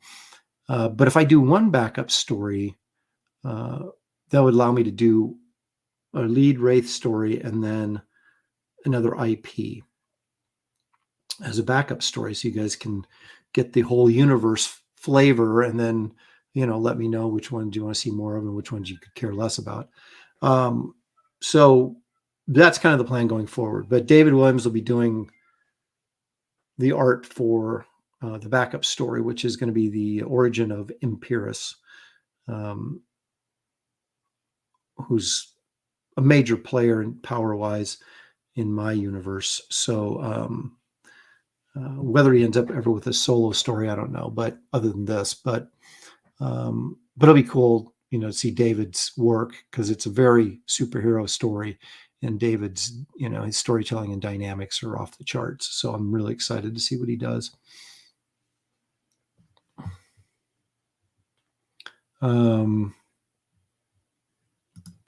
Now I can't.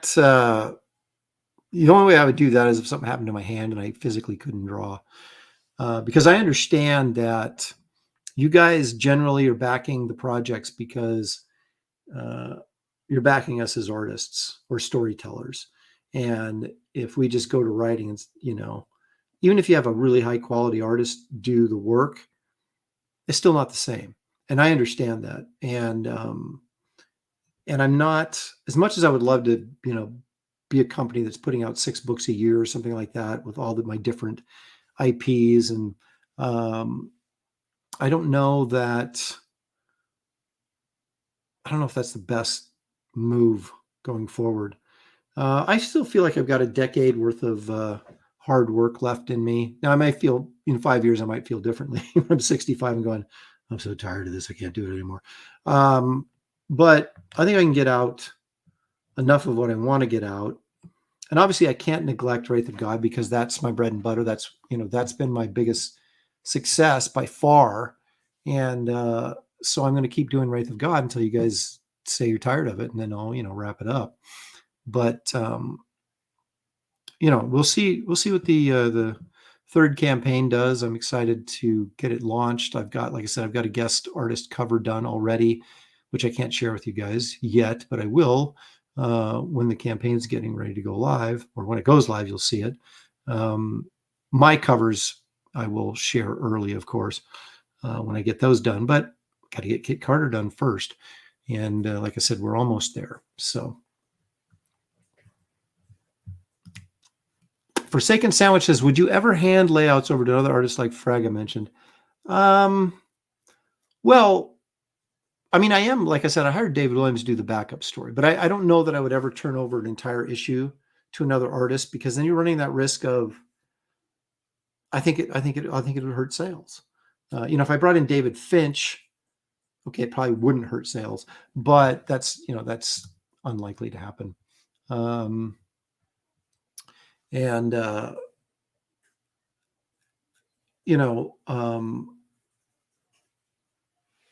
I think as a backup feature, that's fine as long as the lead feature is by me, because then again, I'm selling me. I'm not selling somebody else, and which gets harder and harder to do. So I can't even remember what the question was. Layouts, no, because I don't think my layouts necessarily make. What makes me is my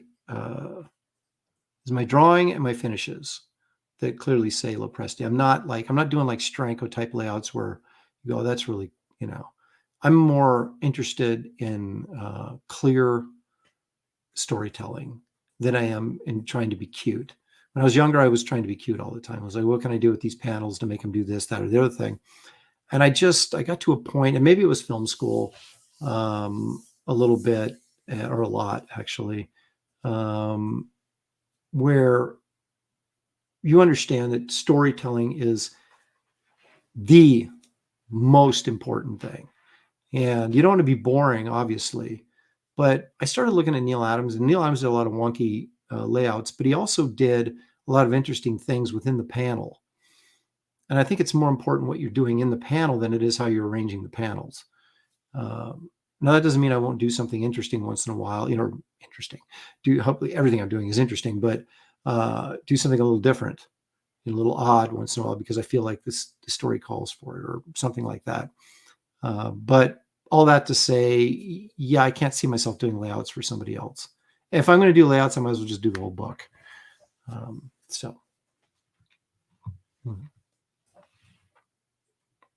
Let's see.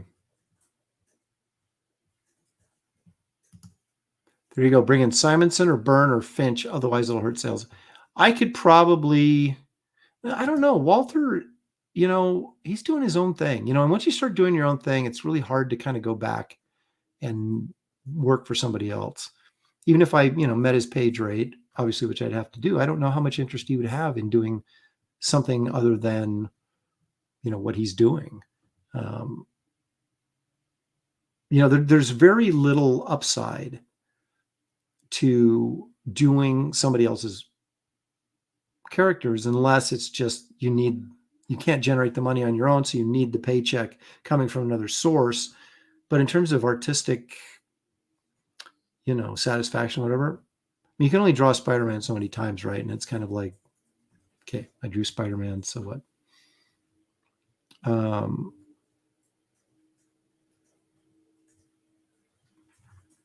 I don't know if this is directed at me or something else in the chat, but yeah, Buscema did it for the money. He was never anybody that was doing his own stuff, or his own content. He was always a commercial work for hire artist. Simonson is more of a creative force in the sense that he likes to create his own projects and his own properties and that type of thing. And since he's been doing, his version of Thor for several years now. I just don't know that, but if I had the right project, I thought, Simonson would look really cool on this, I might try and talk him into doing 8 pages or something if I could afford him.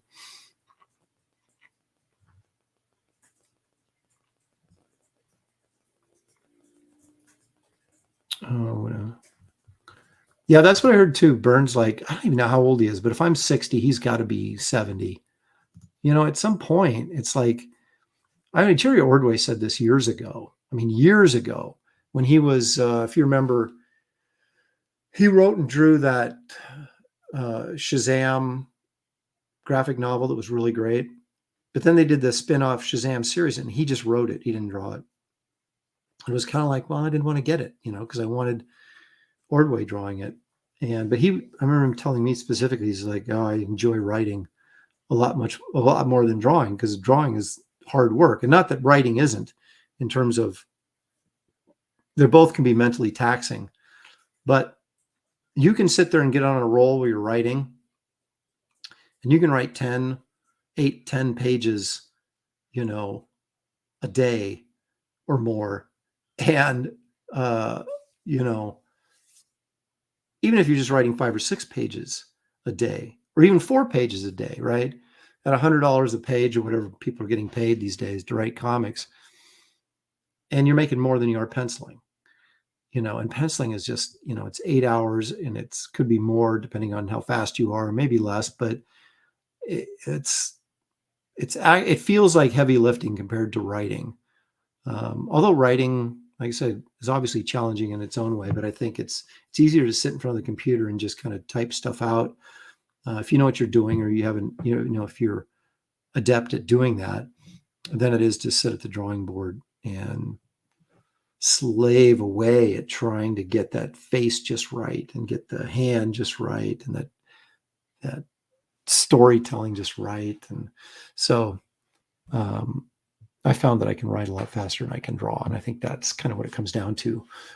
And you just get wore out, man. Like, I've been doing this my very first job was 36 years ago, in 1988. 36 years of doing 5 to 6 pages a week. That's a grind. But you have to step back and say, at least I'm not screwing lids on horseradish, which I did at one time. So, but all that to say that I can see why, pencilers and artists are just like, I'm just going to write. I'm not going to draw anymore. It's just a different kind of mental fatigue, I guess. Pantheon says, Wrightson said when he would draw, it was like he had an opaque projector, and he would just trace drawings from his mind's eye. Have you ever tried drawing like that? That takes a brutal amount of confidence. I don't know. I mean, yeah, if I'm screwing around, but if I don't know. I mean, we all see stuff in our mind, right? You see the layout in your mind, but that doesn't mean it always comes out the way you see it. It's kind of like trying to remember a dream sometimes. You wake up and it seems like you remember it so vividly, and then you try to tell somebody and it just becomes this jumbled mess. And it's kind of like that. You get an idea in your mind that you can see how you want this to go, and then it never really sort of translates. Oh, it does sometimes, but it can sometimes be a struggle to get it like that. But I mean, I'm not exactly sure 100% what you're asking, but I used to do a lot of my monthly books without doing any page layouts. I did them on the board, so that is sort of seeing it in your mind and laying it down. But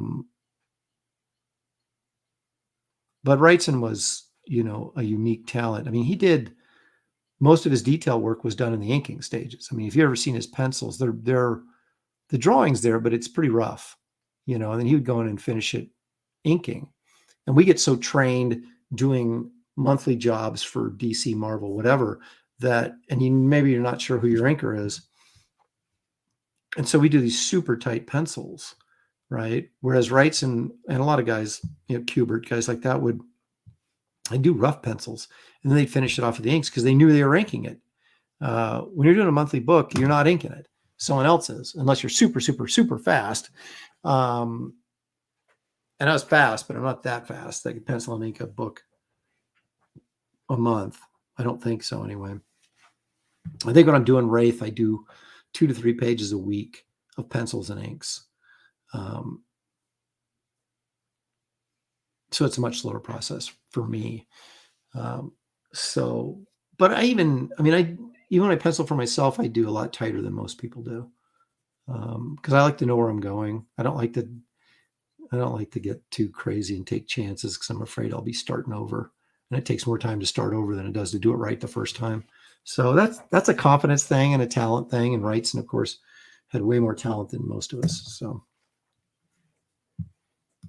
I haven't seen it yet, but I've seen it advertised. It's on my list.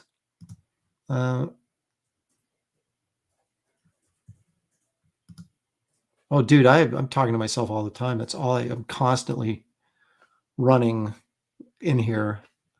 What do they say? It's okay to talk to yourself, just don't answer back. That's when you got problems. Is that actually a condition? Aphantasia? Is that seriously a condition where you can't visualize something in your mind? I mean, I assume there's people that get, but I didn't realize it was actually a condition. Um,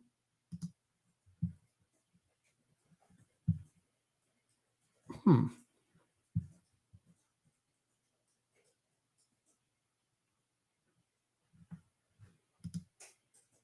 Well, that's what it is, though, is the ability to sell the originals.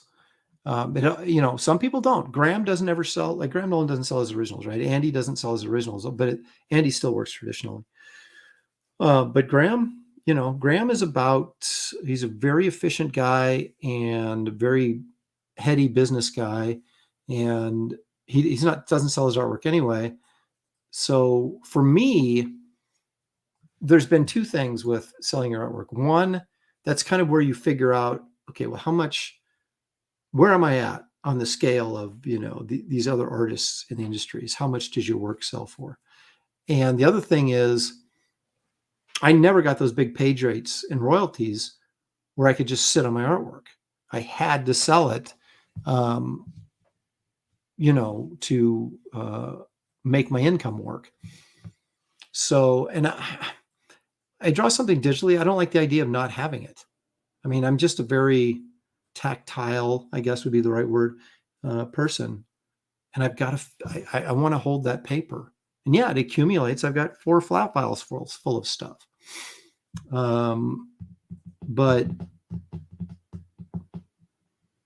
I'm just right at probably at that cutoff line where I'm just incredibly old fashioned.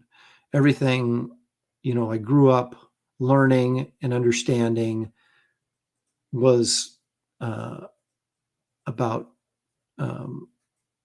traditional methods, whether that's painting, pen and ink, pencil work, whatever. And that's just always how I've worked. And it's kind of like, I'm just very resistant to change, very resistant. And picking up digital, I mean, I'd do it if I absolutely had to. If everybody said, there's no more paper, if you want a job, you got to do it this way, I would learn it. But, at this stage of my life, my career, I don't think it's necessary.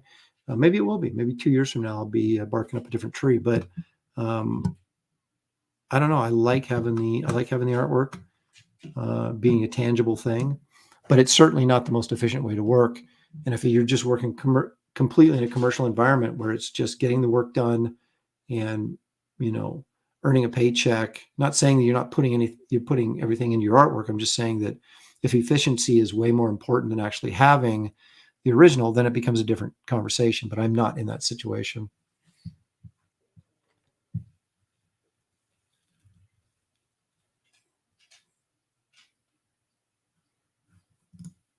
Well, again, okay. But again, it's nostalgia, right? I mean, I'm tempted to do stuff twice up because that's how they used to do it in the 50s, which would even be more work. Like Frank Cho does that occasionally. I think that, what was that chick book he did for some independent publisher? I can't remember, but they were like all competing and fighting dinosaurs and stuff. I think he did that whole book twice up, like they used to do in the 50s and ECs and early Marvel. It's just twice up until they figured out, oh, yeah, we don't have to work this hard.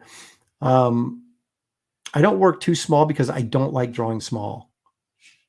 I feel I do a lot more erasing when I have to draw really small. So it's harder for me actually to draw small than it is to draw larger format. So that's why I do that. Yeah, Paul's like twice up. Yeah, you take your regular 11 by 17 board and you do a sheet of paper that's twice that size. I mean, they like if you get like original art from like EC Comics or really early Marvel stuff, it's on paper like, I mean, seriously, it's like probably not 18 by 24, but it's like close to this size. They're huge and they're really cool. But yeah, it's an amazing amount of work. I mean, basically you're covering twice the surface area or more. So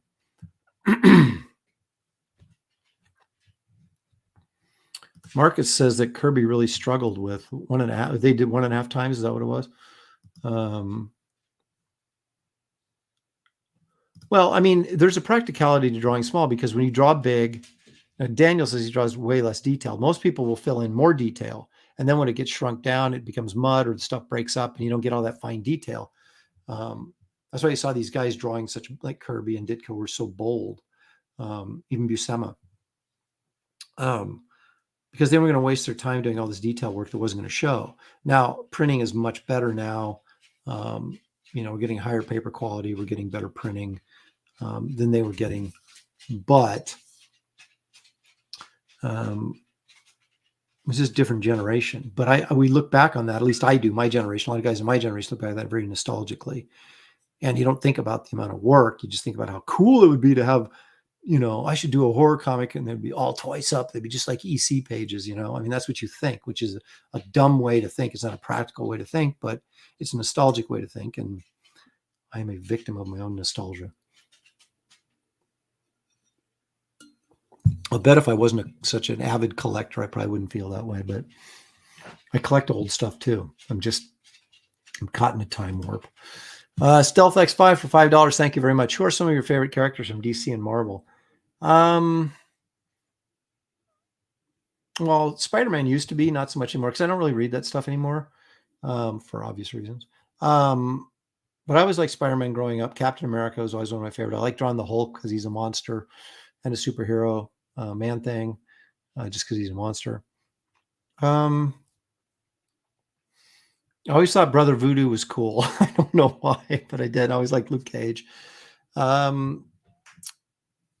Not a big Fantastic Four fan, although I love The Thing, but again, he's kind of a monster. But yeah, I think probably Captain America and Spider-Man were my two big ones. I was never a big X-Men fan, although I did like X Factor, but that was because Walt and Weezy were working on it. So kind of liked Iron Fist a little bit. I don't know why. I can't even explain that. King Cole, but that's not really a Marvel character. DC, I never liked any of the DC characters. Batman, when Neil Adams drew him, became more of a Batman fan as I got older, but not so much when I was younger, because a lot of the back issues had him with those short ears and he looked kind of dumpy, like he was on the TV show or something. And so he wasn't as cool looking as Neil Adams made him look.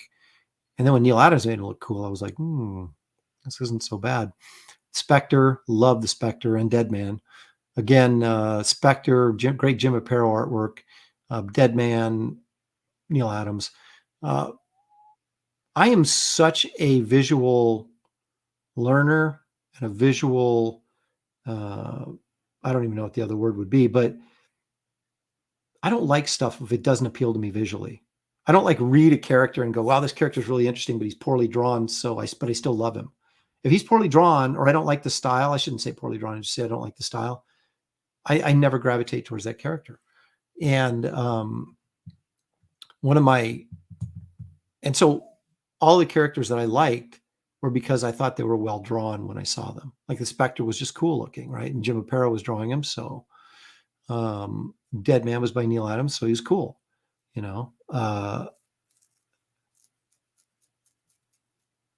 Batman, I like Batman when Neil Adams drew him, or Aparo a little bit.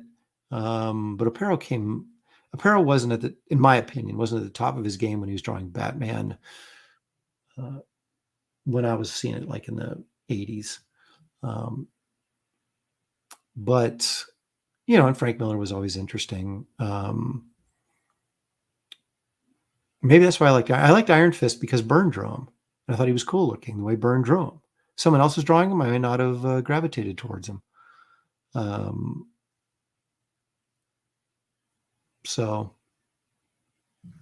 DC, I've never been a DC guy, other than those characters, the monster characters and Batman a little bit. After drawing him a little bit, I became a big Superman fan. I never got Superman, but once I drew him a little bit, and I did in Justice League, and I was like starting to develop this sort of interest in Superman because I understood the character and understood how to approach him visually. So yeah, so if, Swamp Thing was cool when Wrightson was drawing him, pretty cool when Redondo was drawing him, lost interest in him after that. So yeah, I'm just a very visual person. Oh yeah, Atari Force, sure. Yeah, that's what we think about Atari Force. Well, and that Kellraiser says Pete Samedi did a poll on his show asking which was more important, art or writing, and art dominated with over 80%. It is true. That's why Image was so radically successful. But then because their stories were lacking in a lot of cases, then we had that flip back to writers being more important. A perfect example of like some of the guys like Grant Morrison, right? Everybody was talking about how great Animal Man was. I never picked up Animal Man because I didn't like the art. And everybody was telling me how great it was. You got to read this. And I was like, if I don't like the art, if the art doesn't work for me, again, I'm not saying the guy's a bad artist or anything like that. I'm just saying I just wasn't something I was really interested in. I never picked up the book. And so, anything Alan Davis draws, I'm picking it up. I don't care who's writing. If he's writing it, if Chris Claremont's writing it, whatever, I'm picking it up because I love Alan Davis's stuff, So there you go.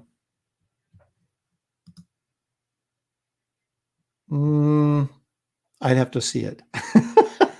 Sometimes even an artist can't make a character work.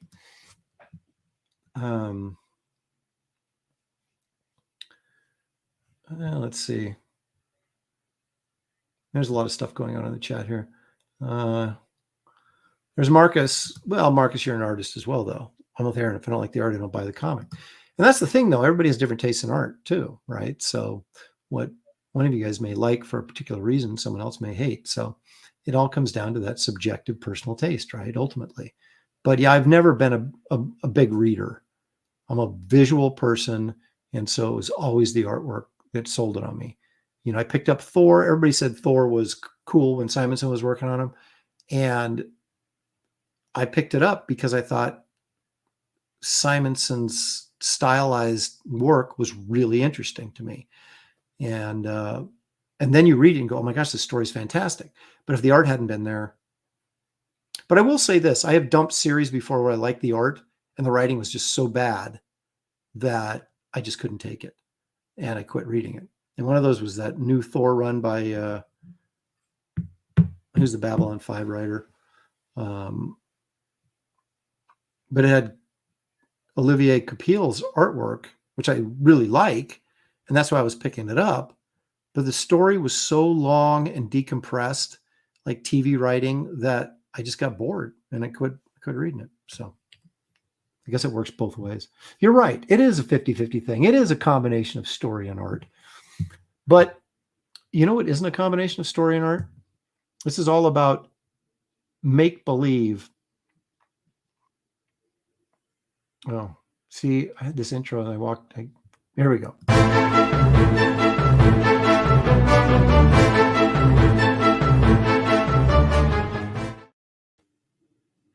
I've got some doozies for you this fine Father's Day.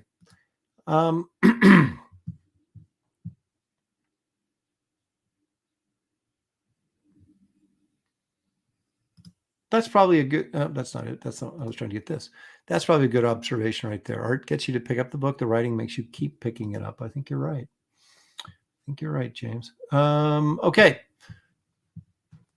Yes, Straczynski. I guess he was a good, I never watched Babylon 5, but I guess he was a good TV writer, but I never have liked his comic book work.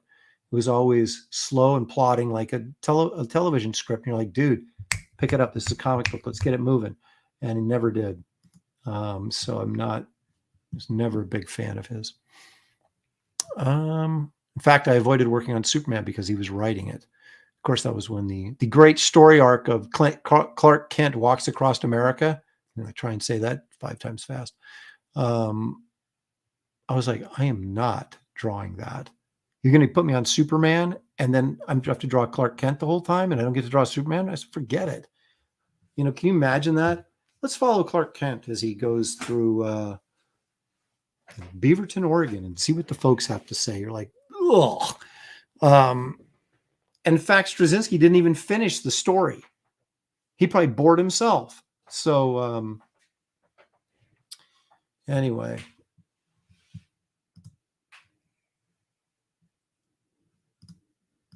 Whatever. I don't care what his name is. You guys know what I'm talking about. Why wouldn't he fly? Because that would defeat the purpose of connecting with the American populace. I guess he's going to run for president. I don't know.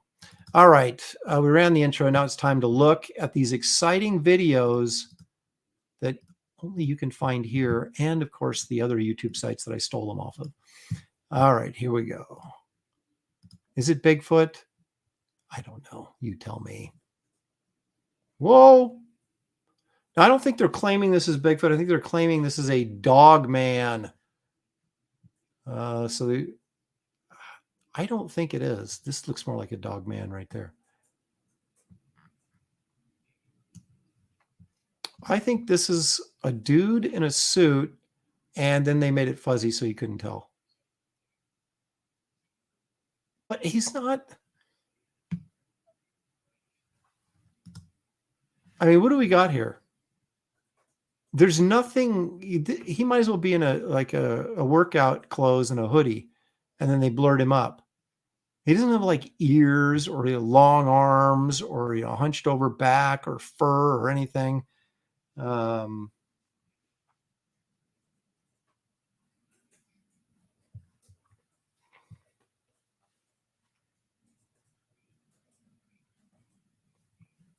Citizen Ronan says it's a computer-generated smelly hippie. Might be. Oh, if we found Bigfoot, then this segment would be changed to Finding Bigfoot. Oh, actually, they're already doing that, right? But that's the thing. They have that show Finding Bigfoot, but they've never found him. Yeah, I'm not. This is going, Paul. This goes way down on the effort scale. I'm not too impressed with the fact that they couldn't even. Yeah, if you turn this into my Bigfoot class, you're getting a D. The fact that you turned it in keeps you from getting an F, but you're getting a D. I'm going, come on, man, you better than that. Anyway, I like to warm up with the garbage, and we'll see if it turns into a meal here by the end of the show. Okay, this is another Bigfoot. I have it titled. Oh crap! Aaron, hit the right buttons. Are you kidding me? All right, let's try this again.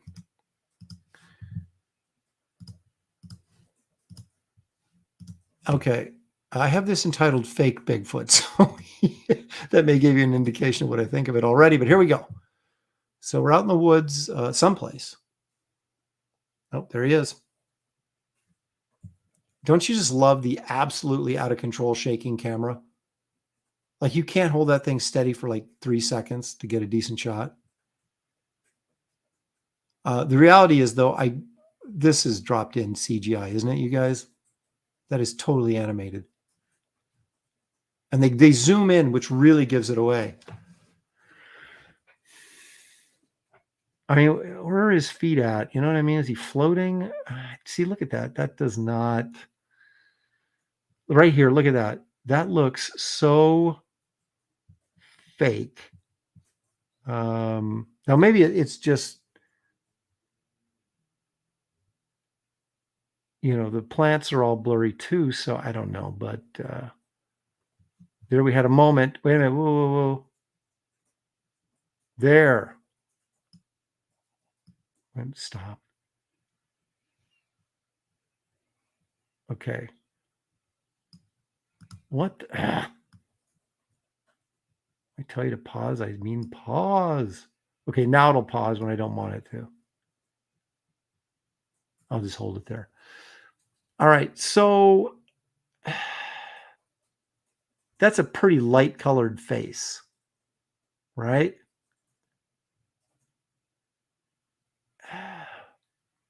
It's like a guy with a beard or something. Yeah, old dirty fatty says, "Oh man, they failed with the face." I know that is a major, major fail right there.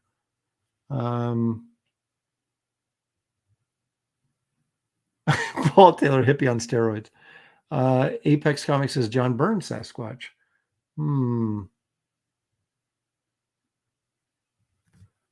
Geek Avenger says they also have foam suits now that look like this with stilts. So, yeah, I mean, if that's a guy in a costume, they didn't do a very good job on the face, clearly. Didn't put any effort into the face. But they had expenditure for the costume. If this isn't CGI, but it's just really blurry, fuzzy guy in a costume thing, they spent money on the costume, so I'm going to go C- because I'd give them an average grade if they'd done something with the face.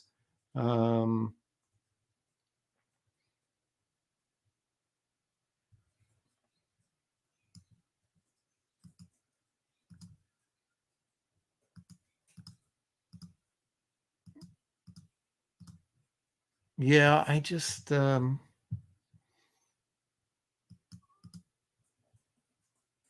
Lives Matter. That's BLM. Yeah, I should do that. Make a shirt. BLM. Bigfoot Lives Matter. Oh, how many people would I piss off if I did that? That must be a Louisiana Bigfoot. Look at that gut. I am a tough grader. Ginger Squatch says Past Buster Dan. Marcus says he saw that guy at Heroes Con.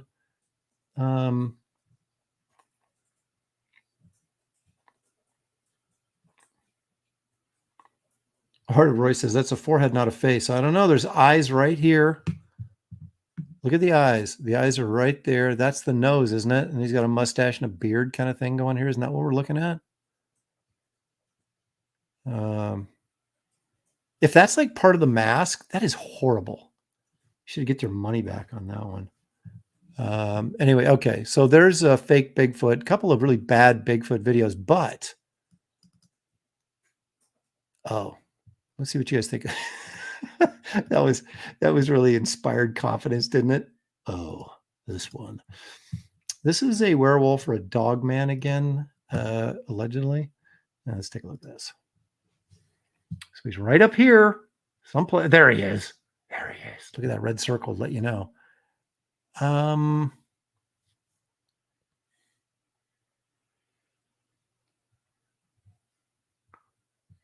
Yeah, that's pretty good stuff right there. I guess those are his eyes, right? No, hang on a second now. You got your eyes right there. These look more like horns, don't they, than ears?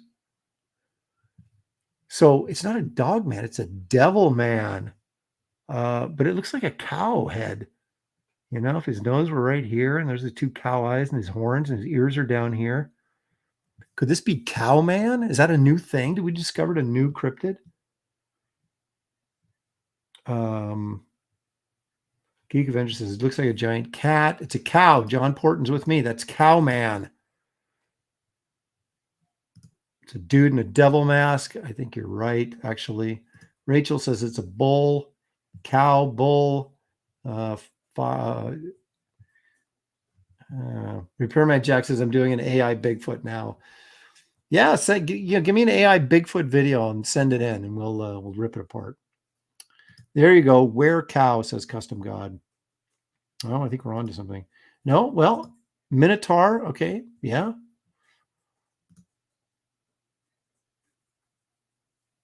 Well, Paul says where fox because it's red. I'm saying F. This gets you an F in my class. You get 2 seconds of this bad video, and it's like you don't even get to see like most of the creature. He just looks side to side like your buddy. Okay, now stand up slowly and then look side to side. Okay, we're done. Let's go have beers.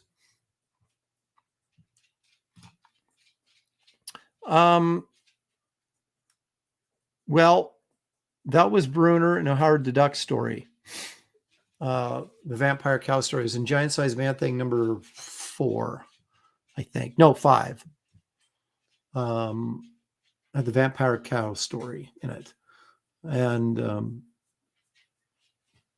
I don't think it was Gene Colan, though. I'm pretty sure it was Frank Bruner. In fact, I know it was Frank Bruner. So you check out Giant Sized Man Thing number 5, and you will be rewarded with an excellent Howard the Duck story.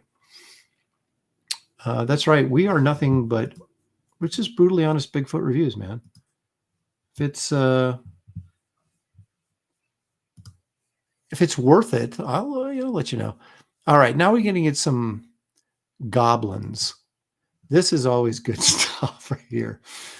I had a good laugh last week on that little fairy goblin thing. Okay, this one not quite as good as last week's, but Okay, so watch our little goblin friend here in action. Is he a rock goblin? Look at that. Look at him go. Look at him go. Okay, now there's this little green butt right there. Why would they get a shot of him bending over to, I don't know what he's doing there, but you can see, look, his little green butt cheeks. Is that the same guy? Yeah, I guess it is, because he has something on his back. I thought those were wings, but they're not. It's like a little backpack thing. And so why do we assume that a goblin wouldn't have pants on? He's got to be, it's not like he has fur or anything. These guys would be cold. I would have put clothes on him. Maybe that would be more believable. Or like a lot of like moss or something. Maybe he's using,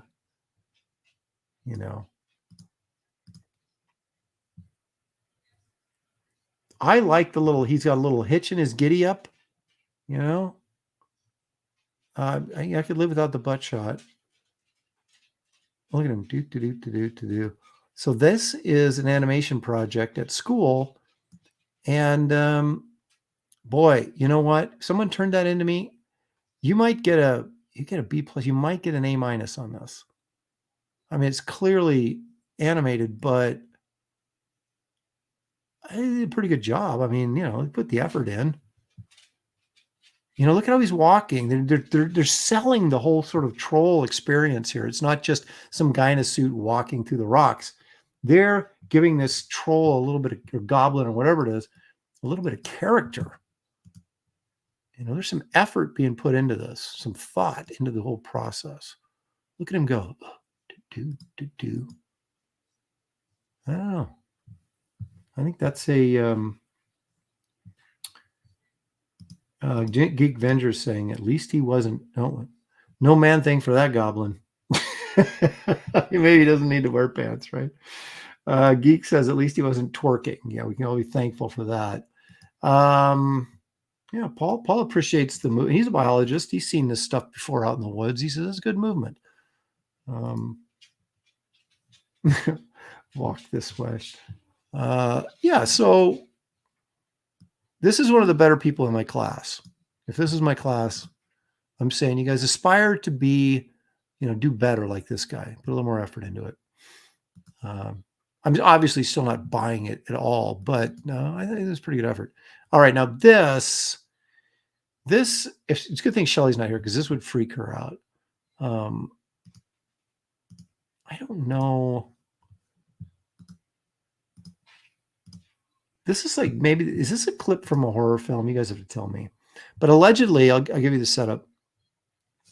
This guy's out backpacking and he hears rumors that they got this like they've got these aliens being jailed and held captive in this underground out in the woods someplace. Of course, he doesn't say where in the woods, what state or what country. We don't know anything about that, right? So here we go. So here's the guy. I'm going to go check it out, bro. So this is not what he saw. This is from a movie or something, I'm sure. But they're explaining that they have these, maybe there's this hidden underground scientific lab where they have these aliens being held captive. Now then he tapes this thing in a cage, right? She can't believe it. But here we go again.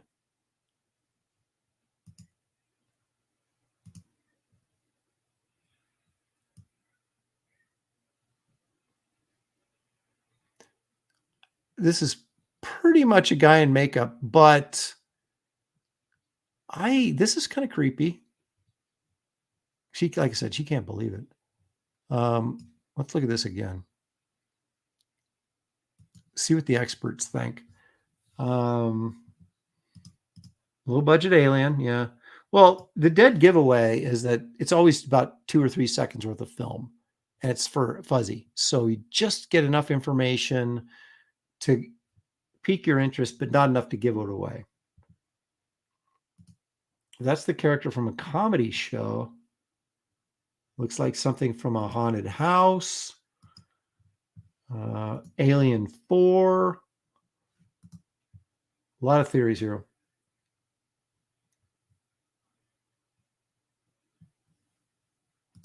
Wasn't that a movie with a 9 in it and the monsters turned out to be people? I don't know.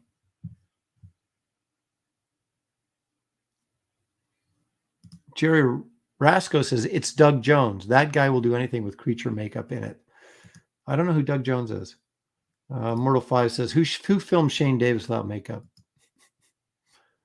Tim Catan played him. So you guys saying this is from a movie?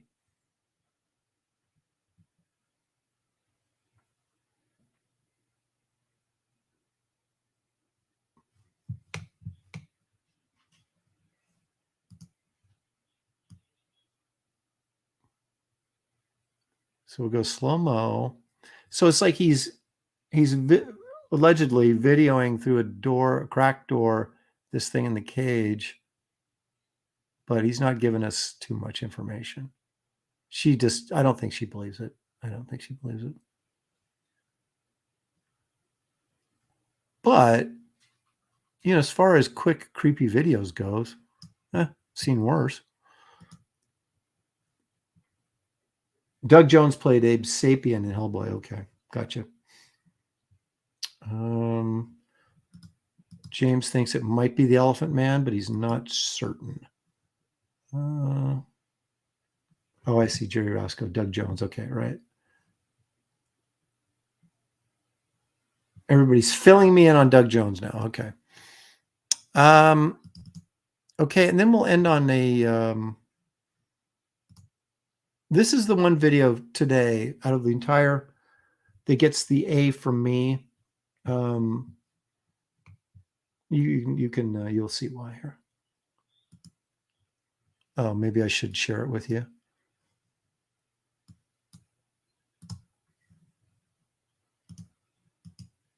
Might want to see it.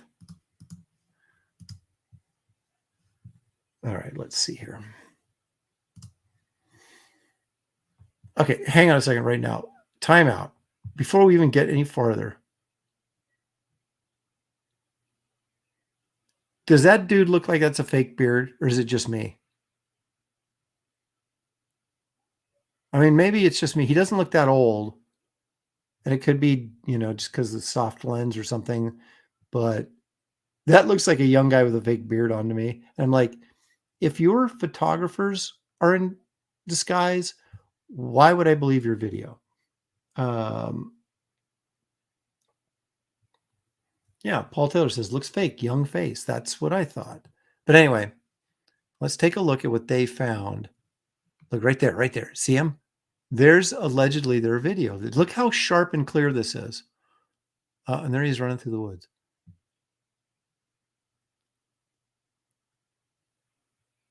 Okay, this is clearly CGI, but it's pretty good.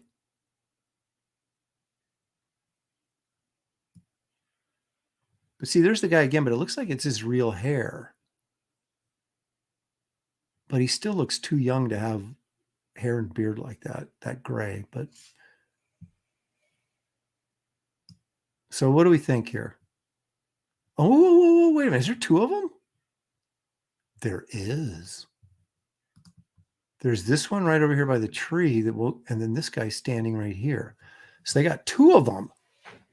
Holy crap. That's even twice as much CG. Now look at that. CGI, excuse me. That's pretty good. I mean, that is quality CGI, I think. And let's give the guy credit. It's in focus. He's that confident of his CGI skills. He's going to say, I'm putting this in focus. That looks pretty good.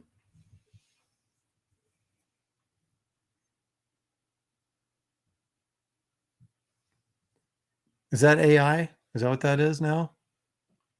It's not CGI, it's AI? Probably, I guess. I've never tried much AI, so I don't know. I mean, I recognize it in art, but I don't necessarily wouldn't recognize it in a live action thing like this.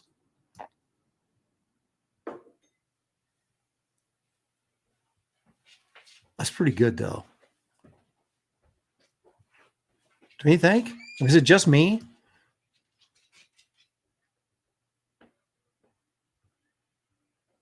I think that's pretty good. These guys look fake, but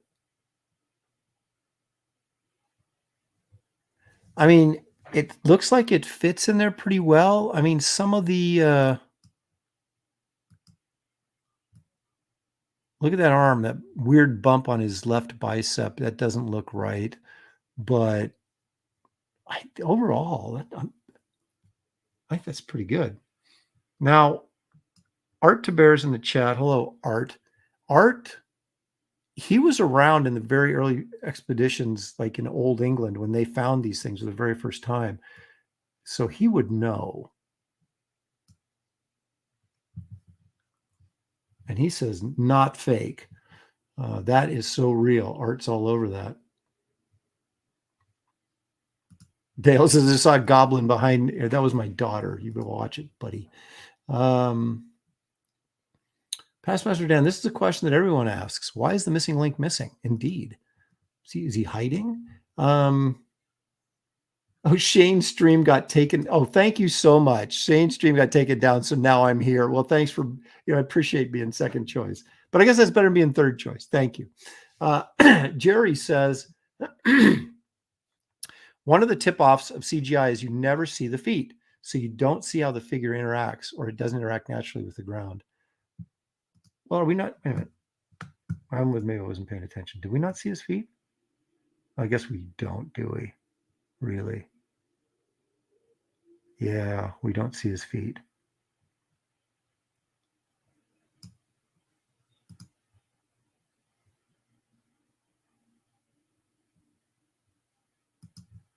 So it's kind of like a Liefeld drawing. Is that what you're saying?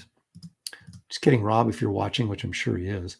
I'll see now we complain about it being fuzzy all the time, but now it's too clear.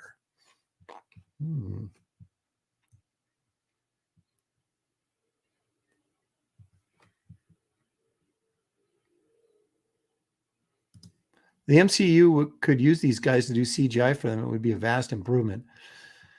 There's been, isn't that interesting? There was like really weak computer graphics early on, like, once Star Wars came out and everybody started to try and catch up with George Lucas. Some of the stuff wasn't that great. The stuff coming from his studio was, but some of the imitators were not that great. But then they started catching up, and finally, had Jurassic Park. But then they did Jumanji. I don't know who did Jumanji, but they couldn't do the fur on the animals. It just wasn't believable. But all the, leather-skinned animals looked great. And then it just kept getting better and better and better. And now it's like on a reverse. It's like the CGI is crap most of the time now. I can't figure that out. Is it just that there's so many people in the field that, again, the quality is watered down, and filmmakers are hiring the cheapest guys so that more people can do CGI movies? Maybe I'm answering my own question. They can do CGI movies without breaking the bank, and they don't care if it doesn't look really good. It looks pretty good. So, I don't know. Yeah, She-Hulk was terrible, even without the CGI.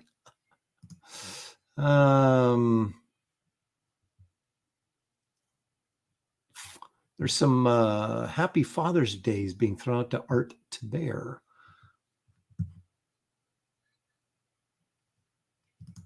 They don't take their time. Well, they're under the gun, I guess, right? Yep.